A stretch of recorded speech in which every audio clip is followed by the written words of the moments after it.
The first thing I did after becoming an orphan was to gather formula and diapers because I adopted a human baby.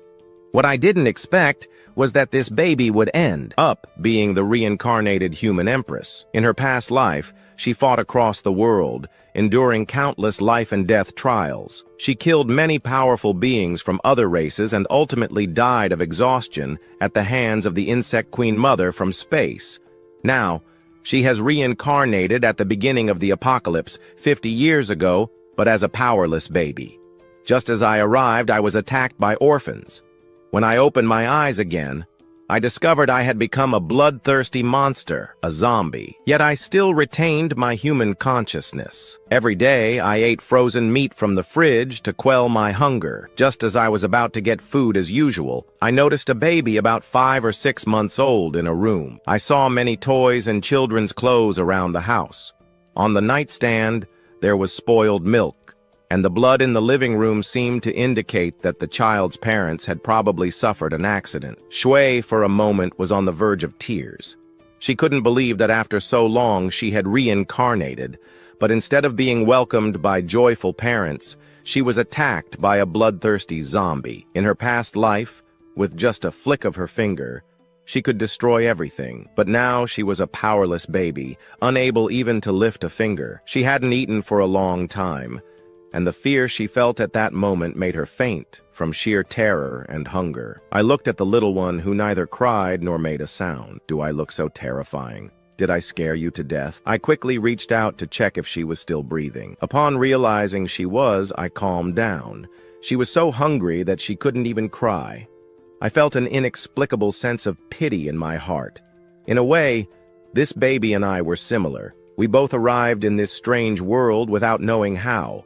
On top of that, we both had the misfortune of encountering the apocalypse and the orphans. That's why I decided to raise this baby. At least in this desolate apocalypse, I would finally have some company. Even though I had already become an orphan due to the virus, I never thought I would turn into a bloodthirsty monster. Realizing this, I discovered that the owner of this house had been dead for at least 2 days. This little one hadn't eaten in a long time.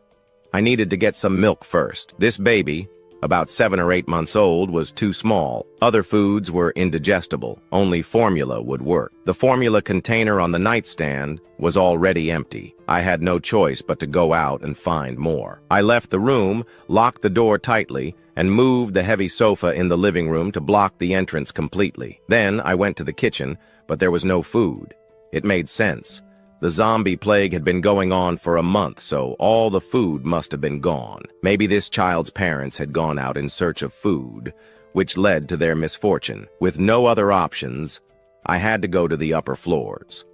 I climbed to the 5th floor and used a lever to break the lock and open a security door. Upon entering the room, the scene left me frozen in place. Inside, there was a zombie woman.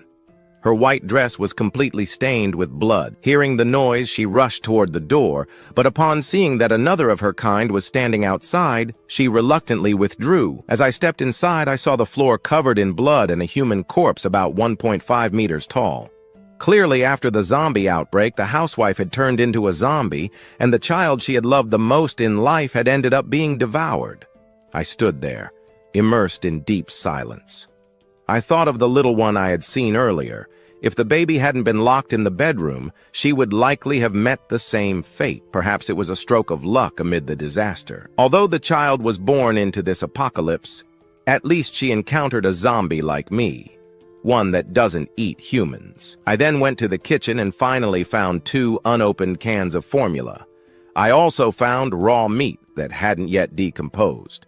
The owner of the house had likely turned into a zombie at the beginning of the apocalypse, so the food remained intact. I packed everything into my backpack, glanced at the zombie still wandering near the door, and after a brief moment of silence, I approached from behind. With the lever in hand, I struck its skull in a single blow, freeing it completely. Shui, who had fainted, suddenly smelled a sweet, delicious aroma filling her mouth. The strong scent of milk left her momentarily entranced.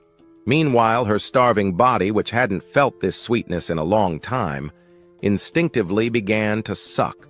slowly regaining a bit of energy. Finally, Shui managed to open her eyes with difficulty. She was surprised to discover that she hadn't died at the hands of a zombie. Even more shocking was that the fierce zombie was feeding her with a spoon.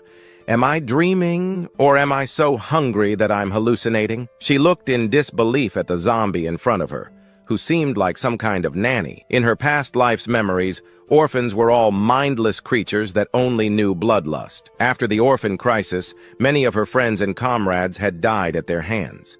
Even she had to eliminate several companions who had been bitten and lost their sanity. That's why, when she saw an orphan before her, Shui knew that her fate was already sealed. Those bloodthirsty monsters without humanity would not spare her just because she was a baby. But she did not expect that, instead of devouring her, the orphan was even feeding her. Could it be that this orphan plans to raise me only to devour me later? While feeding the baby, I saw that the little one opened her eyes again, which made me feel a little more at ease. When she finished the formula, I noticed that the little one continued looking at me with her bright eyes.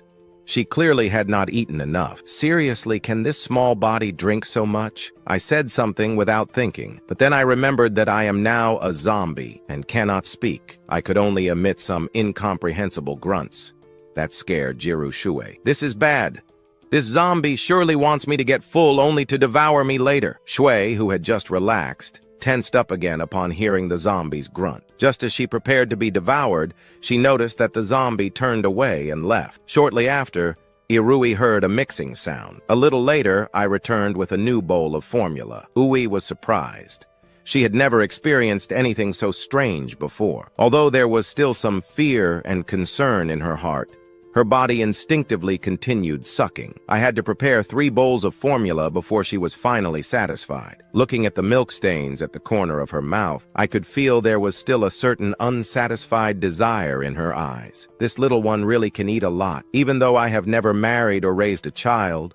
From what I know, such a small baby should not be eating this much. It seems that if I want to adopt this little one, the pressure in the future will be much greater. Now I understand why, in my past life, so many companions worked so hard just to earn money to buy formula. Raising a child really isn't easy. But at least now we are in the apocalypse, and I can go anywhere to get things without paying. I am not worried about not having enough financial power. It seems that when I go out to look for supplies, I should bring more formula. This little one will probably eat more and more. Besides, formula is usually sealed, so it can be stored for a long time. After eating and drinking, Irusu lay comfortably in the crib with a satisfied expression. After going hungry for so long, finally drinking milk was no different from a precious elixir. Irui looked at me curiously. It was the first time she had seen something so strange. The orphan, who should have been a bloodthirsty creature, devouring flesh everywhere, had curiously repressed its bloodthirsty impulse. Not throwing itself at her to devour her immediately was already surprising, but beyond that, it was preparing formula and even feeding her with a spoon. This is completely absurd. Ui, in her past life, had experienced the apocalypse from beginning to end and managed to survive until the very last moment. She had faced countless dangers and overcome life and death trials to become an incomparable empress. What kind of orphan have I never seen before? I could even say that the number of orphans that have died at my hands is countless. Although these orphans continue evolving over time and gradually develop intelligence, that cannot happen now. At least the orphan in front of me has very low energy. Clearly, it is a newly transformed low-level orphan. A first-level orphan. This kind of zombie is everywhere. They are those who transform after being infected by the orphan virus. And this level of orphan is definitely incapable of developing intelligence. They are just a group of bloodthirsty beasts following their instincts. Irui looked at this orphan in front of her and could not understand what was happening. But as an incomparable empress, she had already gone through all kinds of life and death crises. So even when facing an orphan, she did not panic. In any case, for some reason, at least for now, this orphan had no intention of devouring her, so there was no reason to worry too much. Even if the orphan really wanted to attack her, at least she had filled her stomach. Before dying, she would at least not die of hunger in the crib. That was not a bad way to go. Thinking about all this, Irui began to feel sleepy. After several days of hunger and fear, her nerves had been extremely tense. Now, after eating, she finally relaxed. Irusu's eyes slowly closed. She could no longer avoid falling into a deep sleep. I looked at the adorable baby I had personally fed, saving her young life. Without knowing why, I felt a sense of accomplishment. Seeing the baby lying peacefully in the crib, with an expression of calm and beauty, I felt a warm sensation in my heart. From now on, in this city devastated by orphans, I will no longer be alone. Little one, we are companions in misfortune. We both arrived in this strange world and faced the orphan crisis. Don't worry, I will take good care of you. Irusu slept deeply. She did not even know that. Even though there was a bloodthirsty orphan near her, she was still safe. Of blood by your side slept so peacefully, not even knowing how long you had slept, only feeling that now you were floating in the air. It so happens that the orphan had risen. The successive actions of this orphan left Irusu even more confused, but at that moment, they were more concerned with knowing where he was taking them. I held the baby in my arms and left the room. The place where I had fallen after the orphan's explosion was an old neighborhood. The apartment building had 7 floors and no elevator, so I decided to move to the 7th floor. The night before, I had already eliminated all the remaining orphans in the corridor. Upon reaching the 7th floor, I placed Ui in the dormitory I had already prepared. This is the top floor.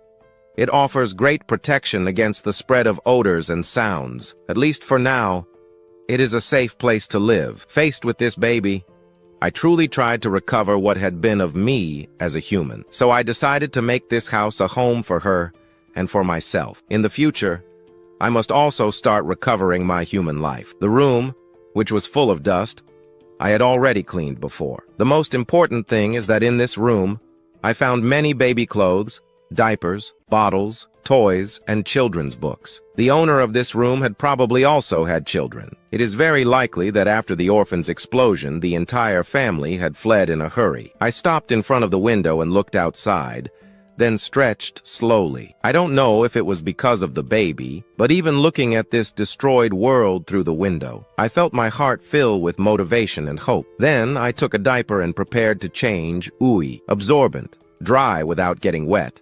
Disposable diapers are truly one of humanity's great inventions. Ui suddenly felt her scalp tingle. She was already used to being fed by zombies, but now it so happened that they were also changing her diaper. This was completely different from the basic instinct of feeding her. A baby diaper is a unique human invention. It is not something one can do merely by instinct. Suddenly, a surprising thought arose in Irui's mind. Could this zombie be retaining human consciousness? Immediately, she remembered her first encounter with this zombie. Other zombies only knew how to bang on doors or perhaps scratch themselves with their fingers.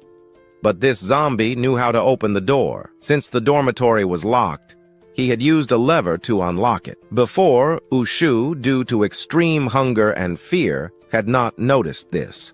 But now, recalling it, she realized something was not right. When had a zombie ever used a lever? Then, this zombie not only did not devour her, but also used a bottle to prepare formula and fed her. That was completely logical. Today, he even changed her diaper. Could there be anything more absurd than that? At that moment, Irui felt deeply moved, as if she had discovered a new world. But wait a moment. This zombie in front of me does not seem to be a woman. The empress had been replaced by a man.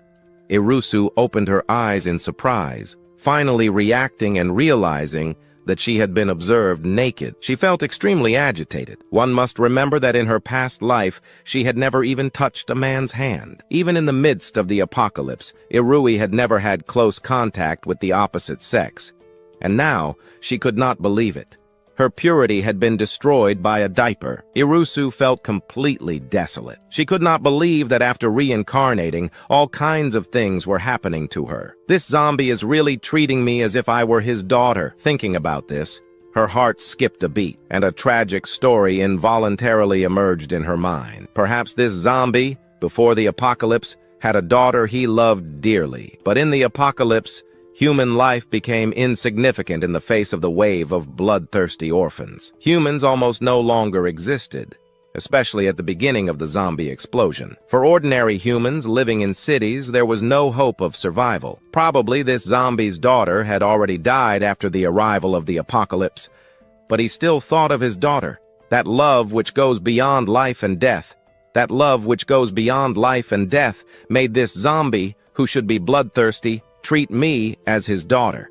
That love, which goes beyond life and death, made this zombie, who should be bloodthirsty, treat me as his daughter. And everything he did for me, actually what he had done for his daughter. Even though he had turned into a zombie, he still could not abandon the love for his daughter. Irusu felt a mixture of emotions. Irui felt a mixture of emotions and also felt pity for him. Imagine a human who had a happy family. Imagine a human who had a happy family and suddenly faces the apocalypse. Everything he knew and loved completely changed. He himself became a bloodthirsty zombie and lost his dearest family. The saddest thing is that after losing everything, he retained his human consciousness. Although he was already dead, he continued suffering and living. He went on living alone in that destroyed city, which no longer had a single intact piece of land. He wandered among the orphans without a true companion to relate to. Due to his human consciousness, he could not live like the other zombies, leading a life of blind slaughter and chaos. But having turned into a zombie, he could no longer integrate into human society either. He could only see his former companions pointing their weapons at him, their eyes filled with contempt and hatred. Neither the zombies nor the humans had a place to belong. The entire city was engulfed in darkness. Before leaving, I blocked the entrance to the stairs on the 7th floor. Besides, the zombies in this building had already been completely eliminated. The zombies outside generally don't climb stairs without reason. The little one is still very young and won't make loud noises in the room. But what I do is, on one hand, to avoid the zombies, and on the other, to avoid the humans. Since I became a zombie, I have lived in the store for a month. Through the windows, I have seen many tragedies after the apocalypse collapsed. At first, in the face of the crisis, most people still maintained some level of calm and kindness. But as the deaths increased and food became scarce, the hidden darkness in human nature began to manifest. Those who were kinder and more willing to help mostly died early on at the hands of the zombies. I remember that in the first days after the collapse of the apocalypse, the cries of women were often heard in the streets. Just by hearing that sound, one already knew what had happened. After half a month, the city began to run out of water, electricity, and some even started bartering with meat just to get a little food. Some even pushed their companions toward the zombies just to escape alone. And this became common in the apocalypse. I saw with my own eyes that due to the lack of food, some survivors were already desperate with hunger. They did not dare face the bloodthirsty zombies, but they raised their knives against their own companions. Even after turning into zombies, I could still control my desire to hunt humans. But some still alive began to kill each other and devour their companions. These people had already lost the most basic essence of humanity. They didn't even deserve to be called human. They didn't even spare children. If those zombies find the little one, the consequences would be unthinkable. For a simple meal, they would do anything. Shortly after, I filled a large mountaineering backpack with food. What remained, I carried in my arms. If any survivor had night vision, they would see a very strange scene in the dark and silent street. A bloodthirsty zombie carrying a large amount of infant formula and walking silently. Meanwhile, when Jusu woke up, he found the room empty. Where did my zombie dad go during the night? I feel like urinating. Well, at least I have diapers. This invention really genius. Just then, Ju Hui, through the window that wasn't completely closed, saw the blood moon in the sky. At that moment, it looked extremely strange. The blood moon. Today is the night of the blood moon. It seems that the era of global evolution is about to begin. Looking at the blood moon above my head, I felt somewhat disoriented. I went to a corner, opened the can of formula, and saw that it was still white. I sighed in relief. I thought my eyes had gotten sick and turned red. My eyes are normal, but that means the moon really has turned blood red. I paid no further attention to the changes in the sky. I spent the entire night frantically transporting formula, baby bottles, diapers, everything a baby needs. I also brought a variety of snacks and children's toys. I didn't even forget the children's books. Even though we are in the apocalypse, I still need to teach the little one to read and speak. Jusu looked at the 2013 university entrance exam simulation book I had brought and suddenly felt a chill down my spine. If I'm not mistaken, I think he's not even a year old yet. And I'm already making him solve university entrance exams. Isn't that a little too rushed? Besides, we are at the end of the world, and still, exams. It didn't take long for the nearly 100 square meter room to be completely packed. At that moment, I felt a strange heat in my body. I need to remember that I am a zombie. My blood stopped circulating long ago and has turned into a thick, dark brown liquid. But then I started feeling an itch in my brain, as if my head was about to explode. I crouched in the corner, holding my head, my body trembling uncontrollably. I didn't know what was happening to me. Could it be that my human experience card has expired? Am I going to turn into one of those zombies that only know how to drink blow? I fought so hard to regain my life, to find new hope and a new purpose, and finally, in this destroyed world, I found someone to live with. I won't give up so easily. Even though I don't know what is happening to me or what I will become, I need to stay conscious. The black veins on my body started to fade, turning into a bluish hue. At the same time, the horrible wound on my shoulder, which had been there for a month, was now completely dry and cracked. It was dirty and disgusting, but somehow it was beginning to heal slowly. Although it hadn't returned to its original form, at least it no longer looked as grotesque and terrifying as before. My nails also began to change, and those sharp, loose teeth became slightly more aligned. Meanwhile, on this dark night, the roars of zombies suddenly began to echo. Many zombies under the light of the moon were going through the same transformation as me. Their bodies began to tremble. Some survivors, under the red glow of the moon, started feeling heat within their bodies. Without realizing it, they began to experience some changes.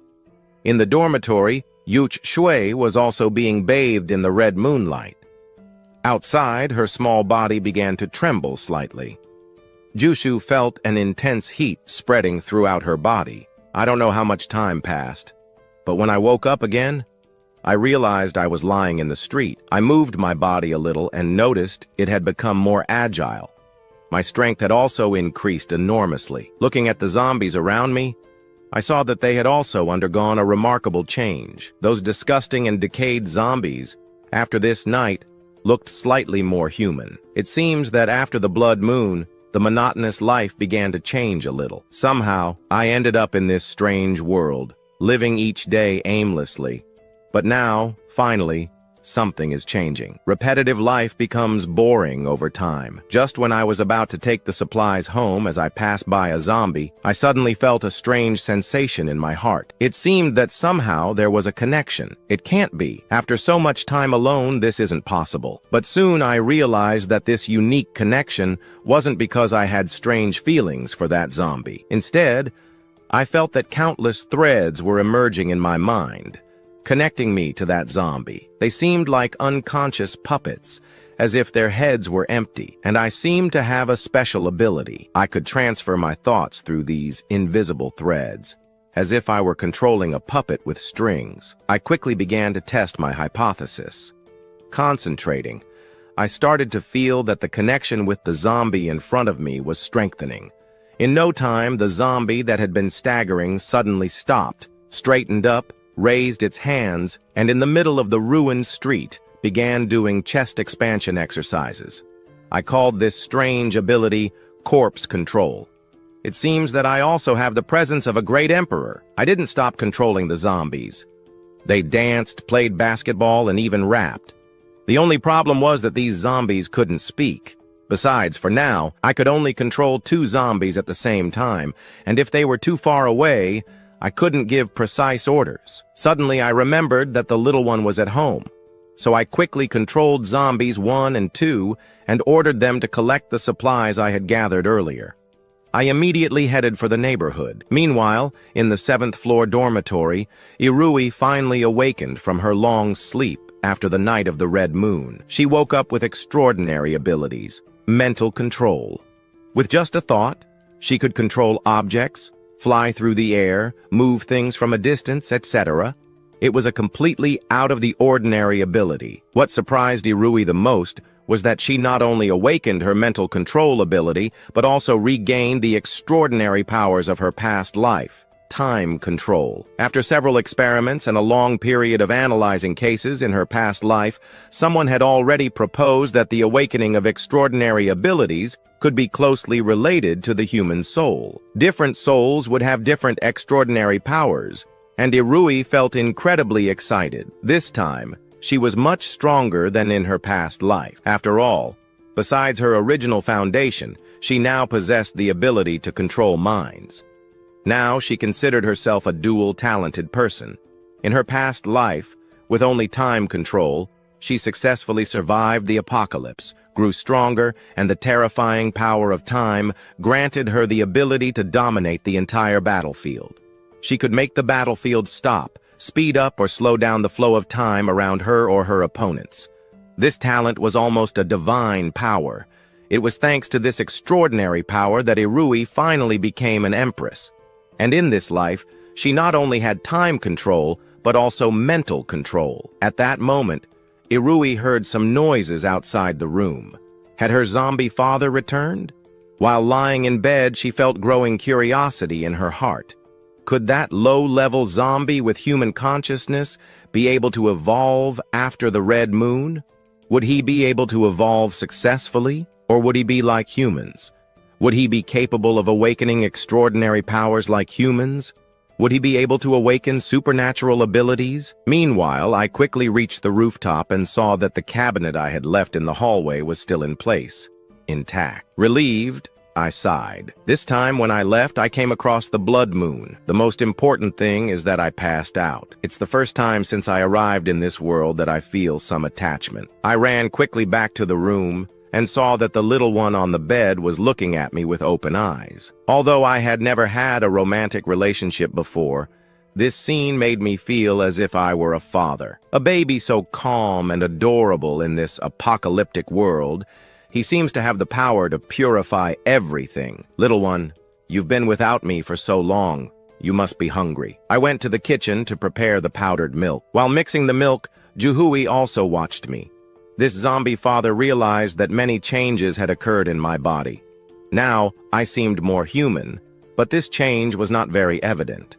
It was not the same as in Jusu's records. In Jirushi's memory, zombies started as simple first-level zombies after the emergence. From that red moon, everyone experienced strange changes. The zombies that evolved because of the red moon grew in size. Those who were previously 1.70 meters or 1.80 meters tall after the evolution reached heights of 2 or 3 meters. The dimensions of their muscles also grew in a terrifying manner. Their skin became extremely resistant, and their bones far surpassed those of common beings. These zombies, with their robust bodies, were much stronger than normal zombies. When they appeared on the battlefield, they were extremely difficult to defeat, as they possessed overwhelming strength. Because of this, zombies of this evolutionary line were generally called tank-type zombies by humans. It could be said that they were the nightmare. They could be said to be the nightmare of most survivors, as many of the weapons survivors possessed simply couldn't hurt them. There were also zombies, whose primary evolutionary path was agility. In this case, they did not acquire large and terrifying bodies. Their evolution focused on their limbs and lethal claws. The most crucial thing about these zombies was that they could use their powerful strength in their limbs and curved claws like blades to climb walls and even ceilings upside down. Their muscles were like springs, giving them incredible jumping ability and speed. Thanks to their agility and unusual posture, they could move extremely easily in the air, making them difficult targets for humans to hit. But that wasn't the scariest part. The true terror of this type of zombie was its tongue, which also mutated. Now, it could move freely, possessing enough strength to break bricks and stones, becoming a deadly weapon of attack. Jiru Shui remembered very well a survivor camp he had been in, where, in a past life, the leader of this camp was incredibly strong, but due to a lack of experience in dealing with these special zombies, he ended up being defeated. Just as they were about to defeat that zombie, he was betrayed by the creature's terrifying tongue and fell. Due to this zombie's peculiarities, the survivors nicknamed it the Tongue Devourer, mainly because of the frightening way its tongue extended and retracted. Bones grew from its spine, and with evolution, these bones eventually developed a membrane that formed a pair of bony wings, allowing it to fly. There were even extremely rare elemental zombies capable of launching elemental attacks, just like some humans who awakened abilities. However, the father zombie before me seemed completely normal. Even after undergoing a blood mutation, he did not appear to have undergone any significant changes. Thinking about this, Jiru Shui couldn't help but feel disappointed. She had hoped to see a different father today. After all, everyone wishes for their loved ones to have enough power to survive in the apocalypse. This was an extremely difficult task. Jiru Shui actually had great confidence in her zombie father. After all, it was obvious that he was very special. He still possessed human consciousness, something extremely rare in the apocalypse. Even though she had been an empress in her past life, Jiru Shui had never encountered an existence like this before. She thought to herself, "Poor zombie father, when the empress grows up, I will protect you." Although Jiru Shui had experienced the cruelty of the apocalypse, she still upheld her own principles. To her, surviving did not mean abandoning humanity. Living rationally in the apocalypse did not mean becoming completely insensitive. Even in her past life, Jiru Shui had always been someone who repaid her debts and returned favors. Now, with her reincarnation, this was even more certain. A baby. A completely vulnerable baby. If it weren't for her strange zombie father, Jiru Shui could imagine what fate awaited her. Either she would be torn apart and devoured by a zombie, or she would slowly starve to death in a crib. It could be said that this zombie father had not only given her a second chance, but also the value of living. And Jiru Shui always repaid favors, especially when it came to something so grand. Even though her zombie father was quite ordinary, merely a low-level zombie, that did not matter. Jiru Shui had already made a decision. No matter what happened, she would protect him for life. "You took care of me when I was little. I will take care of you when you are old." These words should never be empty promises, especially not for someone like Jiru Shui, who had been reborn. She also knew many of the ways zombies evolved. Most zombies evolved primarily by devouring living beings, using the flesh and blood of others to fuel their energy. For example, zombies devoured humans or animals, and in a way this was a biological instinct for evolution. However, there was another method, devouring the crystalline cores formed in the brains of their own kind. Zombies who awakened supernatural abilities formed a unique crystalline core in their brains, and this core was the main source of their abilities.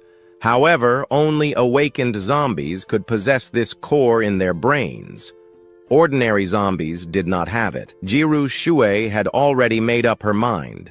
Even if her father had an ordinary constitution, who said she wasn't an empress in her past life? She had managed to carve her way through the apocalypse and rise to the rank of empress. With her experience and memory, and now with a powerful awakened ability, Jiru Shui believed her life would be faster and stronger than in her past life. In the end, when I grow up, I will steal the crystalline cores from other evolved zombies. Jiru Shui had already made her resolution. Even if she had to pile up those crystalline cores to transform her zombie father into an advanced zombie, she would do it. When he became an advanced zombie, he would undergo a great transformation. This type of zombie would already have the ability to speak and would no longer be limited to just grunting like the others. "Don't worry, Dad. I am a promising investment. I will feed you and never let you lack anything. It's delicious." I don't know what was going through the little one's mind. She just stared at me intently. and I couldn't help but smile at the sight. Her black eyes were so bright and adorable. Whether in this life or the previous one, it was the first time I had ever observed a baby so closely. Suddenly, I realized that babies somehow possess an inherent hope that draws us all in. Little one, you can grow up peacefully. Don't worry about the outside world. I've already secured 2 new guardians. They're downstairs, guarding the entrance. With them here, our life will be much safer. I sat beside the crib, calmly watching the baby. Little one, grow up quickly. Daddy brought many toys for you, Barbie dolls and stuffed bears. You don't have to worry about wasting time playing. I also brought the mock exams for the 3 years of high school. Now I truly feel like the father of this little one I happened to find. I'm raising her as if she were my biological daughter. After thinking for a while, I decided to give her a name. You will be called Kiki. Kiki, don't worry. Daddy will let you grow up without worries. Even in the apocalypse, I will give you a refuge that will be your own paradise in this world. I looked at my work from that night and nodded in satisfaction. Now the different storage spaces in this house and the empty places are filled with all the supplies I managed to gather. Even though Kiki has a good appetite, there's certainly enough food for her for a long time. After all, the little one is still just a baby. No matter how much she can eat, for now she can only drink formula. I've already prepared enough provisions. I decided to stay home for a while. In the apocalypse, the most important thing is survival. Besides, now that I've awakened the ability to control zombies, it means this world is not as simple as I thought. The blood moon that appeared last night made me feel quite uneasy. I noticed changes in my body. I can't be sure if the others, the zombies, will experience the same. No one knows what strange powers zombies might gain after evolving. I decided to stay in a safe place for a while. After all, I just reincarnated into this world and was already attacked by a zombie. After feeding Kiki milk, I stayed in the building, watching. I waited until I was sure the outside world was calm before considering going out. Either way, I've already gathered enough supplies, and I don't mind staying a few more days. This world is very strange. At every moment, surprising changes happen. If I were alone, I could simply accept this inhumane life, but now I have Kiki. I need to become stronger. I went to the living room and picked up a steel machete about half a meter long. The blade was thick and straight, ideal for long cutting sessions. It was a typical blade for cutting wood. However, the old rules no longer apply in this apocalypse. After the transformation brought by the blood moon, in addition to controlling other zombies through invisible threads, my physique also improved considerably. My agility is now similar to that of a regular human. Before, my limbs were stiff, and I could only perform simple bodily movements. But now, even wielding this steel machete, I can handle it fluidly in the air. The blade shines and cuts with force. Even though I haven't trained in sword techniques, as a zombie, my physical strength is even greater than that of a regular human. Following the movements of martial arts novels and the techniques from the movies I used to watch, I started practicing strikes with the machete in the living room.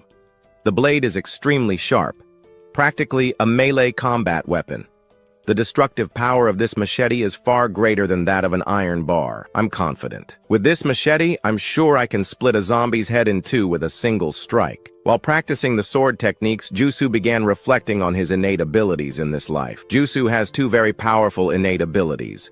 One is time control, which can be activated whenever he has enough mental power. The other is the newly awakened ability of Jiru Shui, telekinesis control. Jiru Shui concentrated all his mental energy, directing his attention to a silver needle on the bedside table. Under the control of his mental power, the needle slowly began to float in the air, hovering over his head. It was truly an incredible sight. Although his control over objects was still a bit slow, Jusu was certain that given enough time to practice, this ability would become a powerful tool, capable of killing without being seen. And as his mental power increased, the weight of the objects he could control would also grow. Now, he was using a silver needle, but perhaps soon, he could control flying knives. 2 days passed quickly. During these 2 days, I practiced machete techniques in the living room, and Jiru practiced his levitation power in the bedroom. We lived well, each of us striving to improve the other's life. That day, after feeding Yuch-Chu milk, I suddenly noticed something moving outside. I looked down from the balcony window and saw two zombies fighting in the street. The noise of the fight was quite loud, otherwise I wouldn't have heard it from the 7th floor. Seeing this, I was confused. There was no human figure nearby. After a month living alongside these companions, I had learned a lot about them. Although zombies are insatiable and seem like emotionless killing machines, they usually don't attack each other, unless food is involved. It's rare to see zombies fighting among themselves, but there was clearly no food in dispute here. Something was not right with those two zombies. Suddenly I realized they were different. One of them was taller and muscular, while the other was smaller but much faster than a common zombie. There was no doubt that if I faced that muscular zombie, a single blow from him could break my bones. The other one had a thinner torso, but its claws looked like long blades, capable of leaving deep marks on cars. Watching the fight between these two powerful zombies from above, I felt great concern. I feared the effects of the last cycle of the blood moon. Now I see that my decision to stay home was very wise. The combat ability of these two zombies is far superior to mine. During these 2 days of practicing with a machete, I was confident that I could face common zombies and defeat them easily. But now, these two down there have given me a lesson in humility. If Jusu were here, he would undoubtedly recognize these two types of zombies. One is a tank-type zombie with a robust constitution, and the other is an agile zombie. These two types are common among evolved zombies and are also among the most problematic for survivors at the beginning of the apocalypse. Although I don't know exactly what kind of evolution they have undergone, I can affirm that both, regardless of their abilities, represent a real threat to common zombies. I feel grateful for being cautious. If I hadn't stayed home for so long, I probably would have been attacked and killed by these two zombies. Now I feel relieved by my decision. After all, if I had gone out earlier, what would have happened to me? Murdered by these two zombies. This world is much more terrifying than I had imagined. I wonder why these two zombies started fighting. Could it be that all the zombies out there are already so hungry? I don't think that's the case. This world is much more terrifying than I imagined. However, I am curious to know why these two zombie heads started fighting. Are the zombies out there so hungry? That can't be it. Zombie flesh is disgusting. I doubt one of them thinks my flesh is tasty. The sound of the battle between the two zombies below is getting louder. Some nearby cars were hit and torn apart by them. Finally, after a fierce fight, the tank-type zombie broke the agile zombie's spine. Seeing that sent shivers down my spine. But at that moment, I noticed that the tank-type zombie took something from the head of the other zombie, a white core. What is that? When I saw the white core, a strange desire arose in my heart. It seems that I really want to obtain that object. Even though I don't know what it is, I can feel that my body instinctively desires this object. It feels like if I eat this core, it will be highly beneficial for my body. Could it be that the fight between these two zombies was to compete for the core in their heads? After eating the white core, the large zombie suddenly beat his chest with his hands and roared fiercely. Some nearby common zombies, upon hearing this sound, approached, but then all began to back away. It seems they instinctively feared this robust-bodied zombie. Although I don't know what this white core is, seeing this scene makes me completely certain that it must be beneficial for the zombies. Perhaps this core can enhance the abilities acquired by zombies as they evolve. If I could eat the core of this large zombie, maybe I could control more subordinate zombies.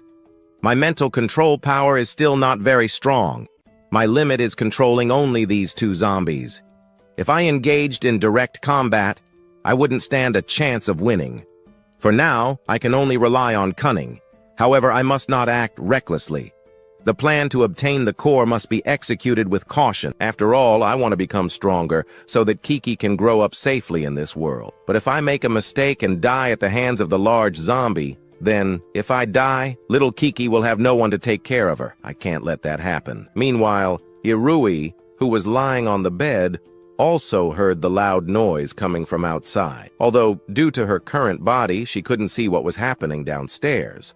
After her reincarnation, she could more or less guess what was going on. After the night of the blood moon, the entire world went through an evolutionary outbreak. Not only did humans awaken special abilities, but among the zombies, many powerful entities were also born. Even the other animals that survived the outbreak began to transform into fierce beasts. After the blood moon, zombies and fierce beasts began fighting each other to continue evolving and devouring one another.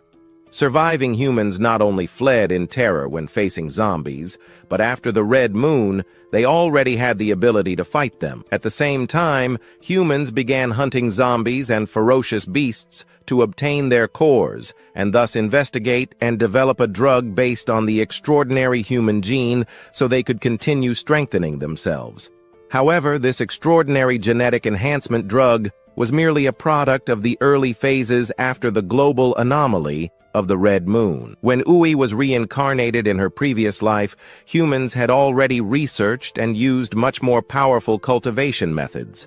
Based on these methods, humans could refine themselves and become more efficient in obtaining power to strengthen themselves. And Irui, as the supreme empress among humans in her past life, cultivated the most advanced art, the crystal breathing technique. In her past life, Irui endured a long and arduous struggle. Relying on her innate and extraordinary talent, in a sea of blood and mountains of corpses, she killed countless times to survive. Then, with this powerful cultivation technique, she step by step ascended to the rank of empress. Now, the wave of evolution has already begun. Irui is fully aware in her heart that with her father's strength, a low-level zombie will find it nearly impossible to survive in this increasingly cruel world. She knows she must strengthen her power quickly. Irui knows that. As their flesh grew stronger, their body also became more refined, especially because Yeru Shu, being a baby, had very weak mental power. However, with the help of these energies and under this enhancement, her mental strength continued to increase steadily. When I returned to the room from downstairs, Yerushu was still immersed in her practice. I didn't know what she was practicing, but I saw little Kiki lying on the bed, trembling. At that moment, I felt great concern. Could she have caught a cold during the night? A baby getting sick is a huge problem. I quickly took a blanket from the side and gently covered her. In the previous world, if a baby got sick, I could take them to the hospital for treatment. But now, in this apocalypse, where are the children's hospitals? There are only bloodthirsty zombies. I felt a movement coming from her body. Yiru Shu was awakened from her meditation. When she opened her eyes, she saw the blanket covering her and her zombie father looking worried beside her. A small smile appeared on Yiru Shu's face, and a warm feeling filled her heart. In her past life, Yiru Shu grew up in an orphanage. From a young age, she learned to be independent and strong. She finished university thanks to scholarships and subsidies. Now, after being reborn, the parents she was born to were eliminated when the apocalypse broke out. It was the first time Yiru Shu felt the warmth of paternal love, even though the other was a zombie. Seeing that little Kiki was fine, I relaxed. But outside, that big zombie was still right in front of me. I needed to find a way to eliminate him. Otherwise, living near such a threat made me feel uneasy. Who knows how much stronger this guy will become? So I decided to act first. At nightfall, in the dark store ahead, occasional zombie growls could be heard. The wandering zombies instinctively moved away upon hearing the noise, as if they feared something terrifying inside the store. The large zombie I had seen before had grown even stronger compared to the day. His height, which was previously close to 2 meters, had now risen to about 2.5 meters. His shoulders had also become even broader. As this zombie continued to absorb the energy from the core, suddenly, a loud noise was heard at the store entrance. Interrupted by the noise, the large zombie immediately became filled with rage, pounded his chest with his fists, and rushed out. On the empty street, I saw a low-level zombie standing there, growling at the tank zombie. Looking closely at this low-level zombie, one could see that its red pupils were completely vacant. The tank zombie pounded his chest hard and let out an extremely loud roar. His voice was much louder than that of the low-level zombie. Even I, hiding in the shadows, couldn't help but feel a chill. Wow. This type of zombie really has a powerful presence. Fortunately, I had already prepared in advance. I controlled the low-level zombie with my mind, making it pick up a flower pot from the street and throw it hard, hitting the large zombie's head. Taking advantage of the tank zombie's delayed reaction, I controlled the zombie to turn around and run. The tank zombie roared, lifting his head, fury burning in his eyes. He immediately began chasing my controlled zombie. Zombie number 1 quickly lured this giant into a distant store, where I had already set a trap. Previously, in this place, 2 gas canisters had been left open, and the store was filled with the smell of leaked gas. The controlled zombie had just entered the store when the enormous tank zombie burst inside. Its powerful fist instantly crushed my zombie. I quickly controlled zombie number 2 to enter the store and forcibly shut the door, which had already bent. Then I took out a lighter. With the loud sound of an explosion, the tank zombie let out harrowing screams in the sea of fire. As it struggled to escape from the store, it fell head first against the door. Several minutes passed, and even though the tank zombie had been burned by the fire, it didn't move. Once I confirmed that it was truly dead, I cautiously approached. Without saying a word, I raised my blade and severed the zombie's head.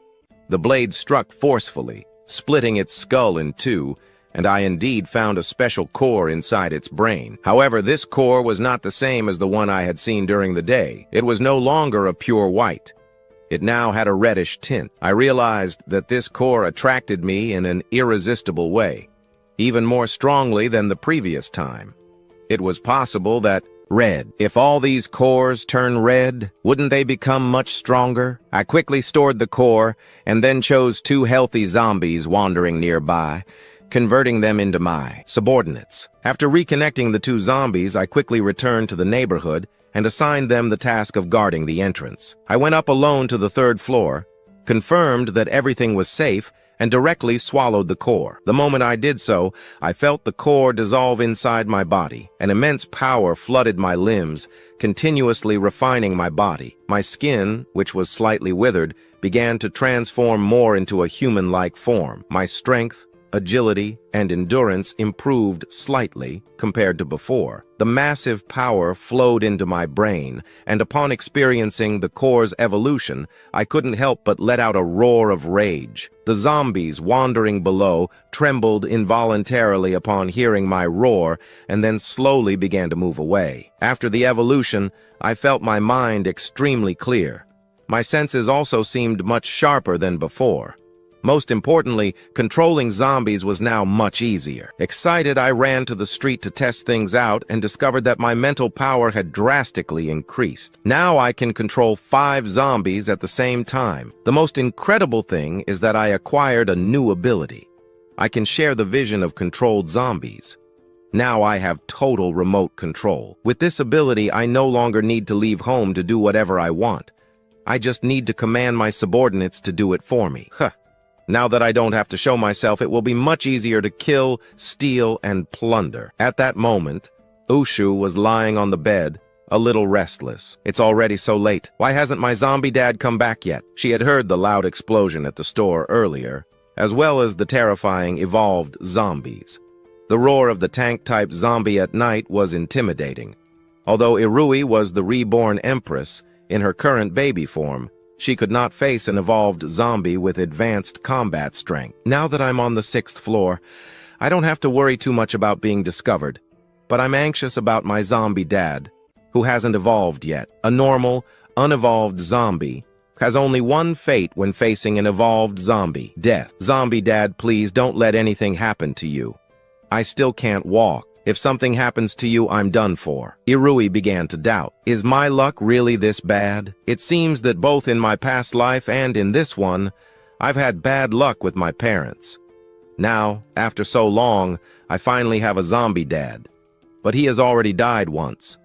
And just now that I started to feel the warmth of paternal love, am I destined to start over from scratch again? Originally, Shui was cultivating crystal breathing, but now her mind could only think about him. Anxious, she couldn't focus on her cultivation.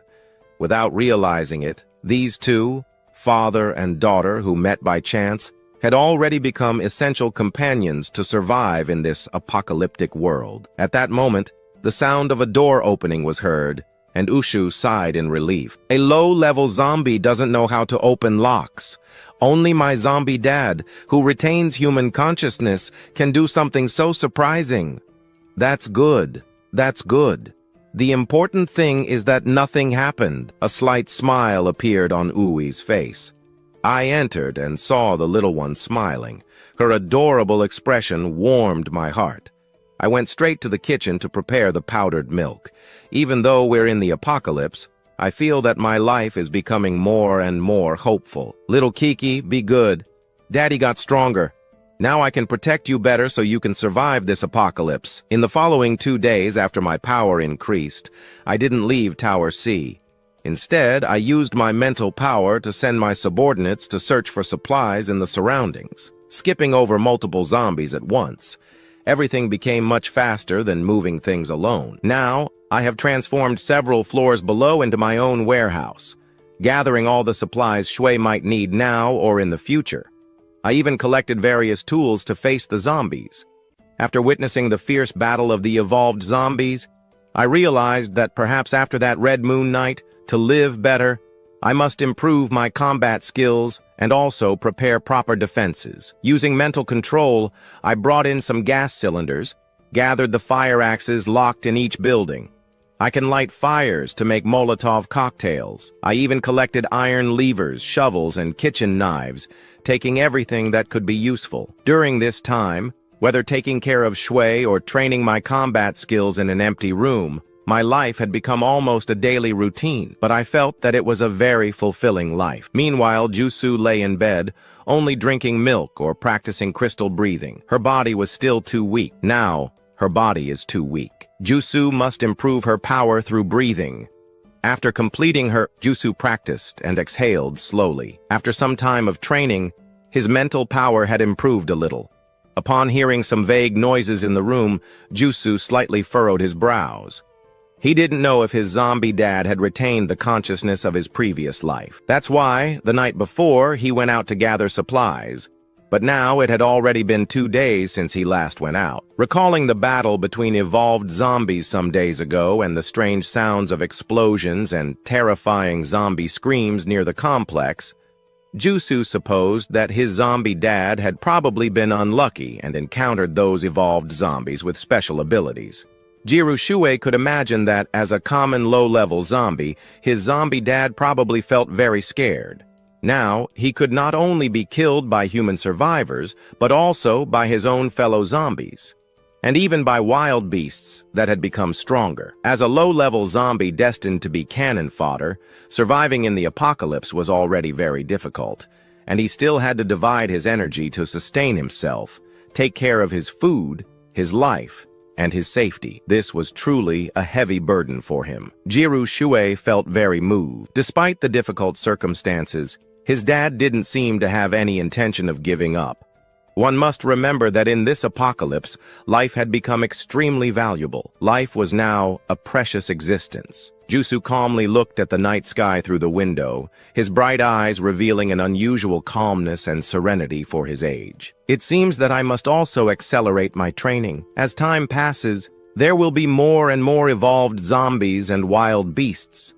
With my zombie dad's abilities, it will become increasingly difficult to survive in this apocalypse. After so many days of training, Jusu had already achieved certain advancements. The intensity of his mental power had increased considerably compared to before. At that moment, under the control of his mental power, the silver needle on the bedside table quickly flew through the air. The silver needle moved at an extremely frightening speed. With his ability to control time, Jiru Shui was certain that he could kill without anyone noticing, even with such a fine silver needle. With the help of his mental power, he could pierce a skull. However, Jusu was not satisfied with that. To survive in this apocalypse, these methods were far from sufficient. I must become stronger to have hope of surviving. In the room, he was focused on reading a martial arts book. According to what the book said, he continued training while exploring the room. After learning some basic combat concepts and practicing for a while, he prepared himself and went up to the 6th floor. He made a zombie enter the room under his control, then released the mental control and used the zombie as a training partner. He continuously applied the various combat techniques he had learned over time to the zombie's body. The zombie knows martial arts, and no one can stop him. It was a constant improvement. His punching speed increased more and more, and the precision of his strikes became even greater. Looking at the zombie in front of him, already completely destroyed and covered in blood, he felt satisfied. Then he activated his mental power and prepared another zombie to increase the difficulty. But suddenly, something caught his attention. A rather surprising image appeared in his mind. He discovered that the 2 zombies he had sent to gather supplies in building number 1 of the Sunshine Complex had found something very surprising. He saw that on the 3rd floor of building number 1, 2 zombies were searching for supplies in a very human-like manner. But at that moment, within his field of vision, a bloody figure flew across the ceiling. Its speed was terrifying. He immediately controlled the zombies to follow it. The bloody figure kept running along the walls and ceiling. Not even the zombies he controlled could keep up with its speed. Perhaps upon seeing the strange movements of the zombies before it, the figure on the ceiling stopped and remained motionless. Finally, he could clearly see the bloody figure on the ceiling. What surprised him was the appearance of this monster. He never imagined that such an ugly zombie could exist in this world. This bloody figure seemed to have completely abandoned its human form. Through the zombies' bodies, he could feel a strong sense of fear. Clearly, this bloody monster represented a great threat to common zombies. He immediately controlled the 2 zombies and made them strike forward with sticks. However, the terrifying figure on the ceiling leaped forward with great force and instantly tore off a zombie's head with its claws.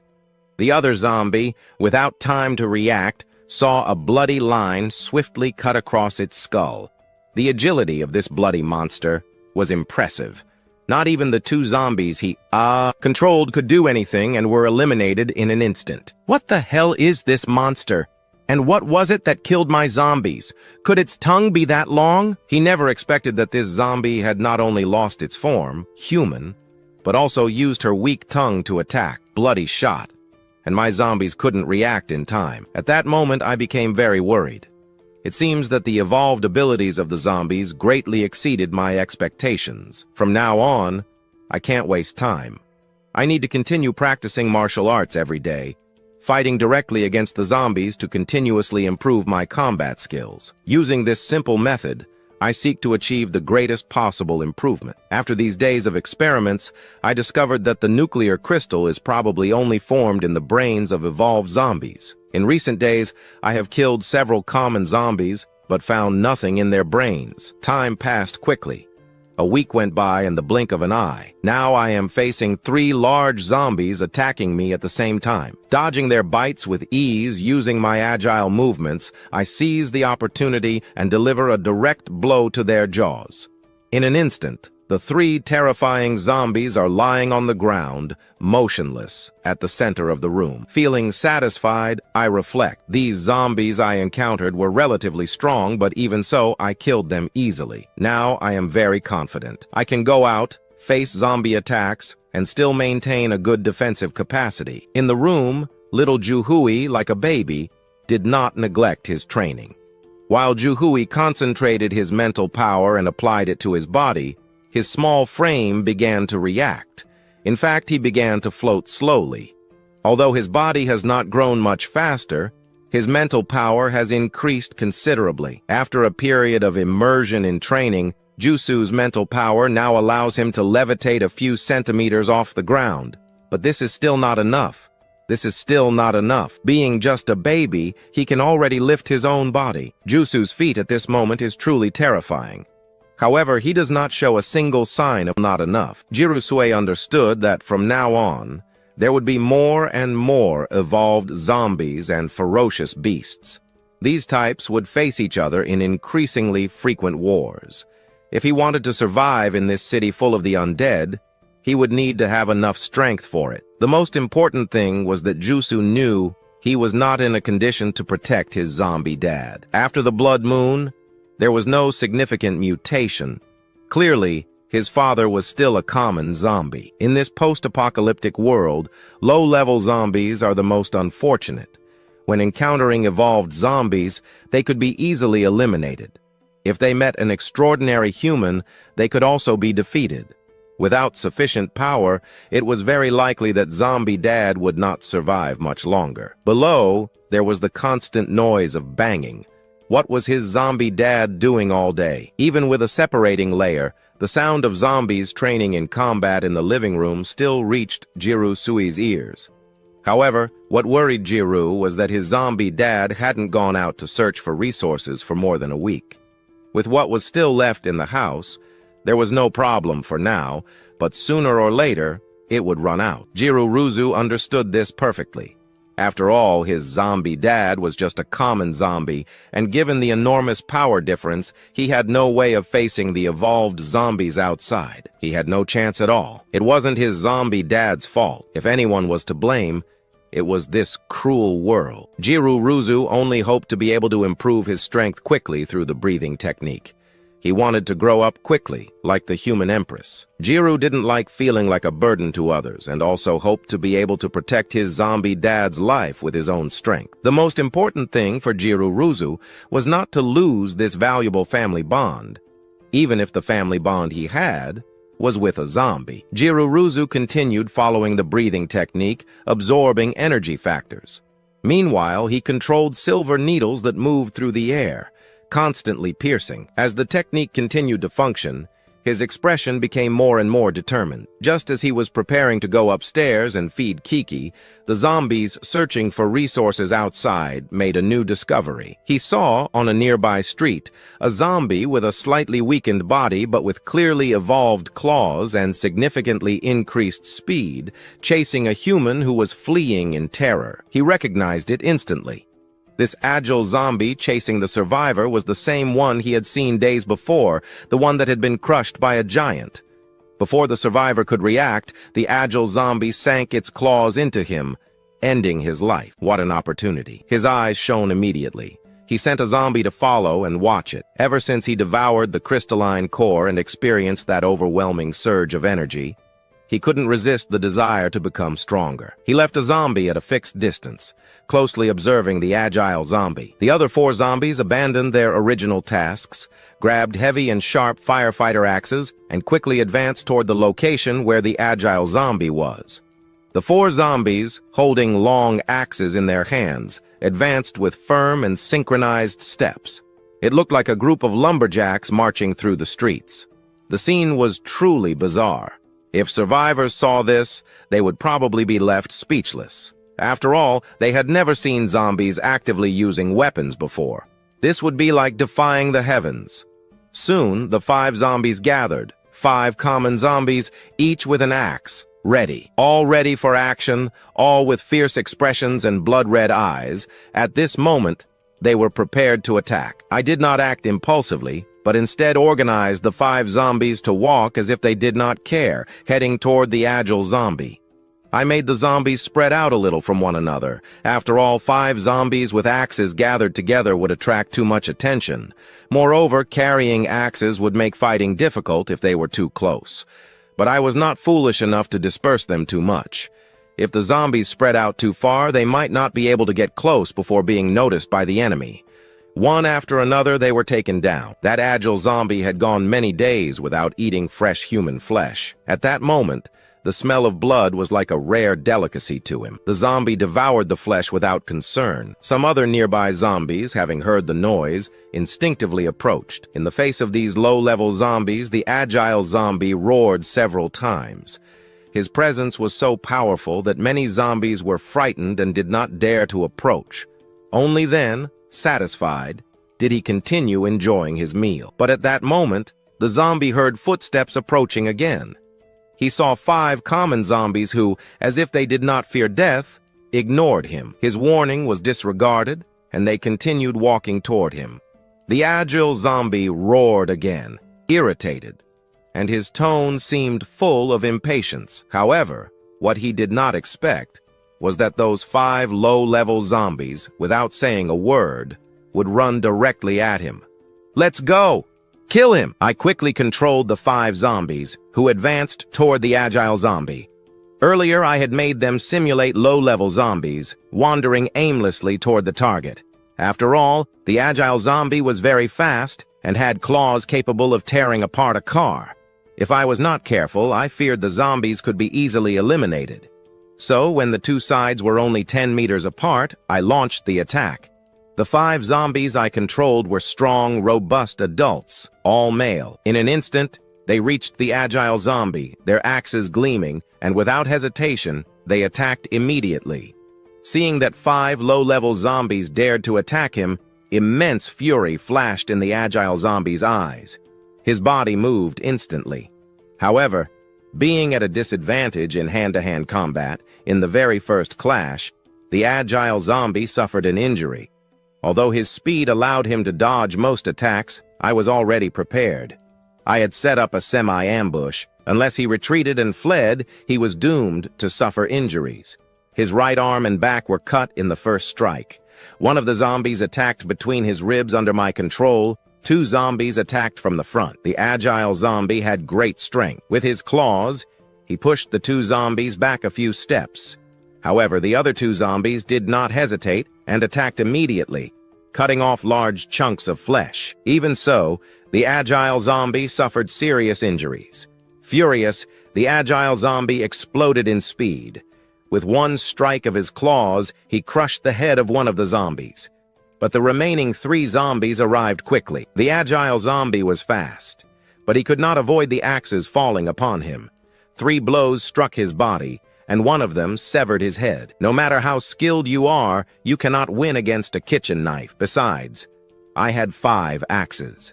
Seeing the agile zombie fall, I felt relieved. This evolved zombie was truly strong. If it weren't for my control behind the scenes, it was likely that these 5 low-level zombies would have been eliminated in 2 rounds. Now only 2 were lost. I picked up the crystalline core and put it in my pocket. Then, I quickly ran to the 6th floor. When I saw the crystalline core, I was very, very pleased.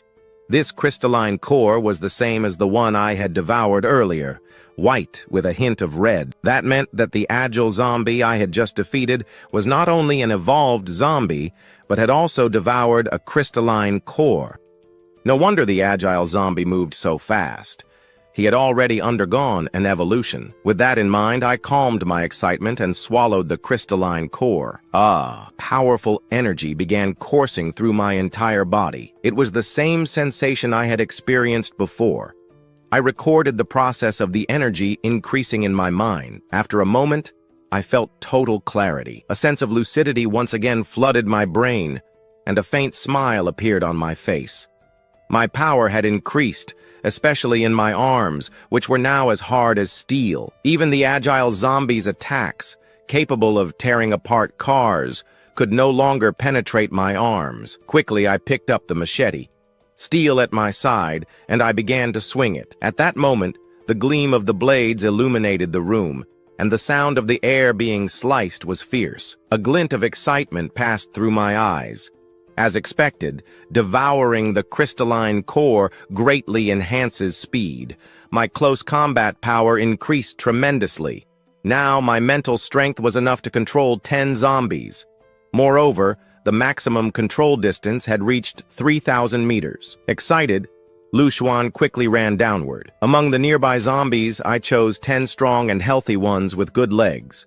They would be my zombie squad. I equipped each of them with a sharp firefighter's axe. At that moment, those zombies, all around 1.80 meters tall, stood lined up before me, each carrying an axe on their shoulder. Their presence was incredibly intimidating. Looking at my zombie squad, I felt satisfied. It seems the zombie gang is starting to take shape. Being strong is good. In a one-on-one fight, maybe I'm no match for those evolved combat zombies. But in this world, only 3 things keep you standing: brutality, mental power, and more zombies. In this apocalyptic world, what matters is power.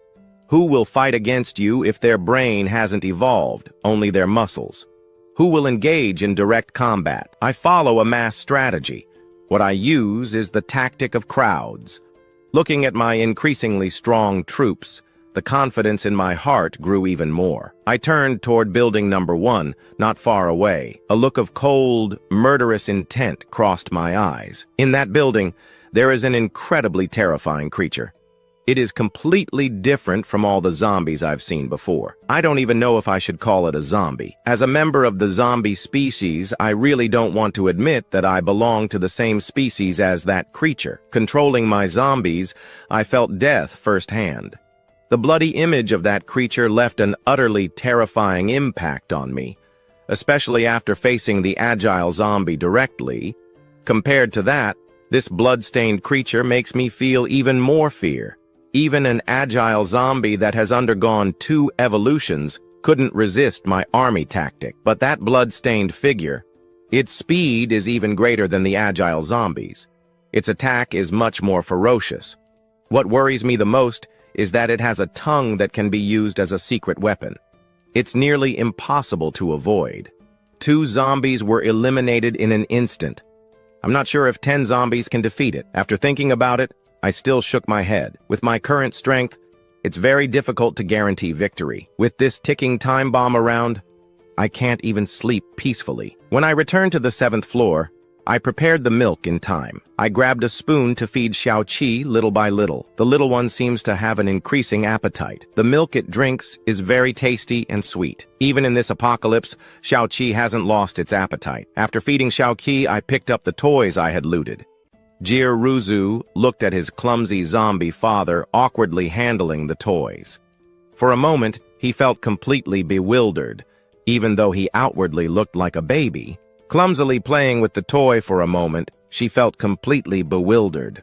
Although she looked like a baby on the outside, inside, she was a mature empress, cold and resolute in battle. How could something as simple as a toy interest her? However, it was a gesture of affection from her zombie father. Even though Jirusu had long outgrown the stage of playing with toys, she felt a warmth inside her. After all, in both her past life and this one, she had never experienced such affection. Watching her zombie father struggling and suffering, Yus, even with her serious expression, managed to form a timid smile. And when I saw Sia Oiki showing no expression at all, I felt somewhat frustrated. After all, not only had I never been in a romantic relationship, but I also didn't know how to handle these kinds of situations. I had neither been in love nor taken care of a child before. I could only use some methods I had learned from TV dramas.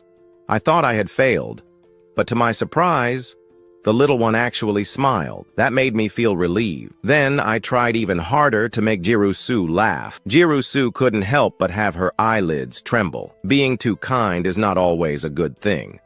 Well, I considered it training for my mental strength. After playing with the little one for a while, I felt satisfied.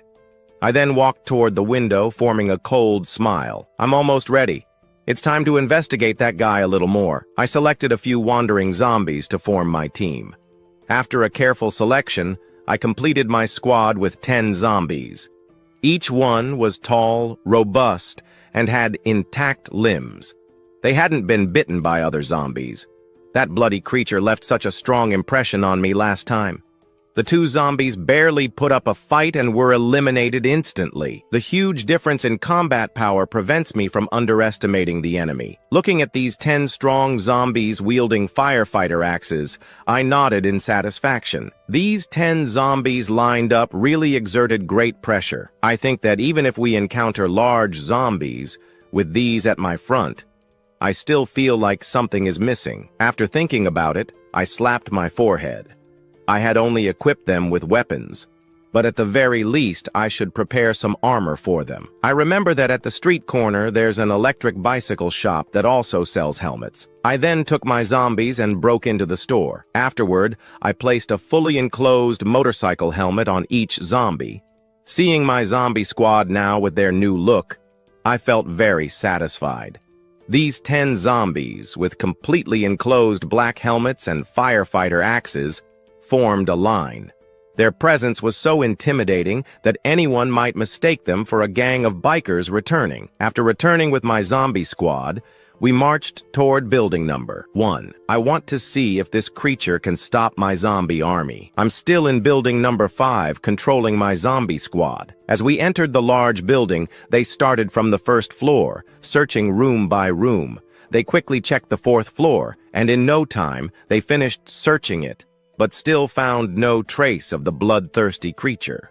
They covered 4 floors without spotting the creature. Could it have escaped early? Soon, Uo's team reached the 5th floor and continued searching cautiously. However, Shiru's team didn't realize that, at that very moment, above the door of the room they were entering, a bloodthirsty creature with knife-like sharp claws was clinging to the wall like a spider.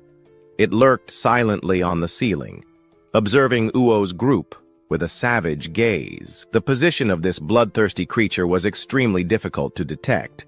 It was right in the blind spot of Uo's team's vision. Where could this creature have gone? Could it have escaped from the building? I began to worry. This bloodthirsty creature is very hard to deal with. If it leaves the building and hides in the shadows, the danger would increase significantly. It would definitely be a first-class assassin. At that moment, a sharp sound sliced through the air. A bloody figure suddenly dropped from above. The bloodthirsty creature attacked swiftly. The zombie closest to the door took a fatal blow. Its body was thrown backward, slamming hard into the ground. Fortunately, I had taken precautions and provided the zombies with full helmets. The motorcycle helmet was almost completely torn apart, and the zombie's head was nearly crushed. But thankfully, the helmet offered some protection. The zombie wasn't completely dead. It could still fight. I reacted quickly, immediately controlling the group of zombies. They turned their bodies and swung their firefighter axes, attacking the bloodthirsty creature. I saw that this creature seemed enraged by Uo's team intruding into its territory. Despite the zombies' attacks, it paid them no attention at all and continued assaulting Uo's team without stopping. Seeing this, a cold smile formed on my lips. Zombies are just zombies. No matter how much they evolve, if they don't evolve their brains, they're still useless. The bloodthirsty creature moved swiftly among the zombies, its terrifying claws slashing rapidly. Several zombies were sent flying into the air. However, these zombies kept. As long as they were under my control and their brains weren't crushed, they would continue to attack. Even if their bodies were pierced, the hatchets continued to cut straight towards the head. With a single claw, the bloodthirsty creature pierced through the body of a zombie. However, I still controlled the zombies without hesitation. I used them to tightly grab the bloodthirsty creature's claws. Without saying a word, I struck its head with the hatchet. Several zombies also began to attack, swinging their firefighters' hatchets. They kept swinging their blades, pieces of flesh, without causing serious injuries immediately. I controlled 3 zombies and ordered them to attack a single point. With the last blow of the hatchet, they finally cut off one of the bloodthirsty creature's arms. After losing an arm, the creature finally understood how powerful this small team of zombies was.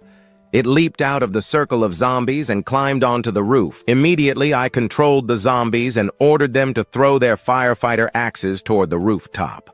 The creature reacted quickly, dodged the axe, and shattered the window glass before escaping. My pupils contracted. Through the zombie's vision, I saw the bloodthirsty creature climbing the building's wall as if walking on solid ground. In the blink of an eye, it disappeared. Damn it, that bastard got away. Seeing it vanish outside the window, I couldn't help but mutter a curse under my breath.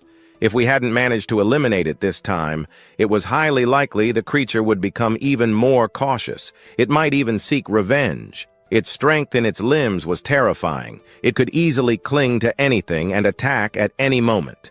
This was the most difficult zombie mutation I had ever encountered. Letting this creature escape was like having a ticking time bomb. If it had fled the area entirely, it wouldn't have been so bad. What worried me was the possibility that it was still lurking nearby, posing a great threat to me. What unsettled me the most now was the chance that this bloodthirsty creature could reach the 5th floor without me noticing. After all, it didn't need to use the stairs. Even though I had positioned zombies to block the corridor, it would be useless. If it discovered me, it could simply scale the outer wall, and I wouldn't be able to stop it. However, I had no choice now. Who could have imagined that, by underestimating its power, I would let it slip through my fingers? But it's never too late to fix a mistake. I quickly regained my composure and began drafting a defense plan. Immediately, I assigned 3 strong zombies to patrol the 5th floor, fully armed. That way, if the creature infiltrated unnoticed, I could detect it in time and avoid being caught off guard. Observing the marks left by the zombie on the wall, I couldn't help but be surprised. Such a powerful creature. The energy contained in its core was probably far greater than that of the large zombies I had encountered before. If I could devour this zombie's crystalline core, my power would undoubtedly increase, and I could reach another level. In a room on the 7th floor, Irusu had made great progress in her psychic ability. Now she controlled 2 rag dolls that floated incessantly through the air. Originally, Yukshu, like an empress, wouldn't lower herself to play with such toys. But in trying not to hurt Onion, she discovered that controlling the dolls was not only fun, but also helped strengthen her psychic power. Suddenly, she started enjoying it. Noticing my arrival outside the door, Yukshu quickly interrupted her psychic concentration and hugged the rag dolls to her chest. When I entered, I saw her hugging a doll, playing happily. Seeing this small, pure, and enchanting creature, I felt my own state of mind calm. Little one, this world is too dark and broken. I hope that when you grow up, you won't be disappointed in it. I hope you can always grow up like this, without worries or sadness. I hope that both of us can survive this apocalypse. Looking at the little creature before me, I felt that whatever I did now had meaning. Even if chaos raged outside, this room was the last pure sanctuary. Looking out the window, my expression grew serious, and I quickly left. Irusu watched her zombie dad in confusion. In recent days, he had barely gone out to search for supplies and stayed home all the time. Now, he was going in and out of the room with a worried expression. Had something happened outside? Then Yushu saw her zombie dad returning quickly with a pile of wooden planks and nails. Soon after, he began nailing the boards one by one to the window. The bloodthirsty creature defied all logic. It was completely different from normal zombies.